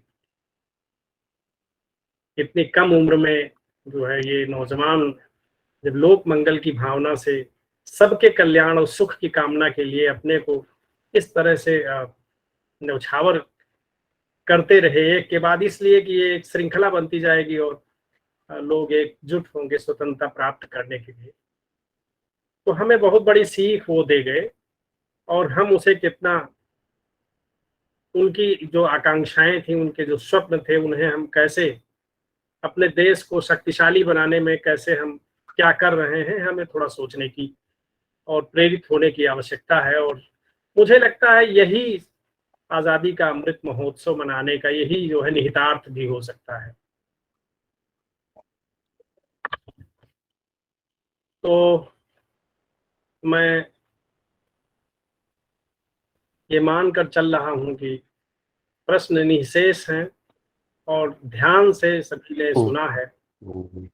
तो मैं दक्षिण चल रहा हूं, अपने मित्र जो पॉम्पे कॉलेज एकला मंगलुरु कर्नाटक में हिंदी विभाग के अध्यक्ष हैं और कर्नाटक राज्य विश्वविद्यालय महाविद्यालय हिंदी अध्यापक संघ के अध्यक्ष हैं। बहुत ही गतिशील व्यक्तित्व है उनका। एक साथ वो कई मोर्चों पर साहित्यिक और सांस्कृतिक सृजनात्मक उस पर काम करते हैं। वो हमारे लिए प्रेरणास्पद हैं, मित्र हैं हमारे, और मैं उन्हें सादर आमंत्रित करता हूं कि वो धन्यवाद ज्ञापन करके कार्यक्रम को संपन्नता की ओर ले चलें। Doctor S A. मंजुनाथ जी। धन्यवाद तिवारी जी, मुझे धन्यवाद देने हैं तो अवसर देने के लिए। मित्रों, आप सभी जानते हैं गंगा कावेरी व्याख्यान माला का यह जो 106वीं श्रृंखला है, इस श्रृंखला में पंडित राम प्रसाद बिस्मिल की क्रांति धर्मिता और उनका साहित्य इस विषय पर बहुत ही महत्वपूर्ण व्याख्यान हुआ। इसमें डॉक्टर गंगा प्रसाद शर्मा, जो गुणशेखर के नाम से जाने जाते हैं, जो अध्यक्ष एवं संरक्षक अंतर्राष्ट्रीय भाषा संस्थान सूरत और कृतकार्य ICCR चेयर दक्षिण एशियाई भाषा एवं संस्कृति विभाग वांगतुंग विश्वविद्यालय चीन, वहाँ कार्यरत हैं। इन्होंने अपने जो वक्तव्य में, जैसे कि राम प्रसाद बिस्मिल एक क्रांतिकारी है, क्रांतिकारियों की जिंदगी किस प्रकार की जो क्या है कांटे भरी जिंदगी होती है, उसका आपने एक एक जो क्रमानुसार आपने इसका विवरण हमारे सामने प्रस्तुत किया। गंगा प्रसाद मतलब राम प्रसाद बिस्मिल की इस तरह की जिंदगी किस प्रकार की थी और इन्होंने अपनी छोटी सी उम्र में ही अपने क्रांति की जो मशाल जलाने के लिए कितना मेहनत किया है, इन सभी विषयों के संबंध में आपने हमारे सामने अपना विचार प्रस्तुत किया है। जैसे कि आपने कहा कि क्रांतिकारी यहाँ पर वामपंथी नहीं होते हैं या दक्षिणपंथी नहीं होते हैं। क्रांतिकारियों को हमें क्रांतिकारी की दृष्टि से देख करके उनका मूल्यांकन करना चाहिए, तब उनके प्रति हम न्याय कर सकते हैं। इस प्रकार आपने अपना विचार प्रस्तुत किया है सर आपको मैं अपने कॉलेज की ओर से और SLBS कॉलेज गोंडा उत्तर प्रदेश और हमारे संघ की ओर से मैं आपको हृदय से आभार प्रकट करता हूँ, बहुत बहुत धन्यवाद देता हूँ। आपने हमारा निवेदन स्वीकार करके इस आपको भी बहुत बहुत आभार, बहुत बहुत धन्यवाद। बहुत बहुत धन्यवाद सर आपका। और इसके साथ हमारे जितने भी जो साथी अध्यापक बंधु हो, शोधार्थी मित्र हो, हमारे साथ जुड़ते रहते हैं, जुड़ करके हमारा प्रोत्साहन करते रहते हैं, इन सभी को मैं अपने इस आयोजक मंडल की ओर से बहुत बहुत धन्यवाद देता हूँ। और इसके साथ हमारे इस कार्यक्रम में जितने भी जैसे कि उत्तर से लेकर के दक्षिण तक, दक्षिण और पूर्व से लेकर के पश्चिम तक जितने भी साथी हमारे साथ जुड़ करके हमारा मनोबल और हमारा प्रोत्साहन बढ़ाते रहते हैं, इन सभी का मैं धन्यवाद देता हूँ। और इसके साथ श्री लाल बहादुर शास्त्री महाविद्यालय गोंडा, वहाँ के हिंदी विभाग के अध्यक्ष डॉक्टर शैलेंद्र नाथ मिश्र जी का मैं हृदय से आभार प्रकट करता हूँ। और इसके साथ सुंदर संचालन करने हैं तो मेरे मित्र जयशंकर तिवारी जी का, वो तो लाजवाब संचालन करते हैं, इनका मैं हृदय से आभार करता हूं। और इसके साथ सिर्फ इनको ही धन्यवाद नहीं, इनके पूरे परिवार के सदस्य जो हैं इनको भी धन्यवाद देता हूं, क्योंकि इस गंगा कावेरी व्याख्यान माला में इनका बहुत ही बड़ा श्रेय है। इसीलिए मैं इनके परिवार वाले और इनको मैं हृदय से आभार प्रकट करता हूं और धन्यवाद देता हूं। तो इस कार्यक्रम में जितने भी मित्र जुड़े हुए हैं सभी को आभार, और फिर एक बार और आजादी के अमृत महोत्सव के अवसर पर सभी को शुभकामनाएं, सभी को धन्यवाद। जी, आपको भी बहुत बहुत धन्यवाद। और आपके इस धन्यवाद में अपने भी सुर को मिलाते हुए विशेष रूप से आज के मुख्य वक्ता आदरणीय प्रोफेसर गंगा प्रसाद शर्मा जी, जिन्होंने हमारे निवेदन को स्वीकार करके इतना महत्वपूर्ण वक्तव्य दिया, हम आभारी हैं। आप सभी के प्रति बहुत बहुत आभारी हैं कि आपने जुड़ करके आप लगातार हमारे इस व्याख्यान को सफल बनाते रहे हैं। और इसी के साथ अभिवादन करते हुए बहुत बहुत धन्यवाद आप सभी।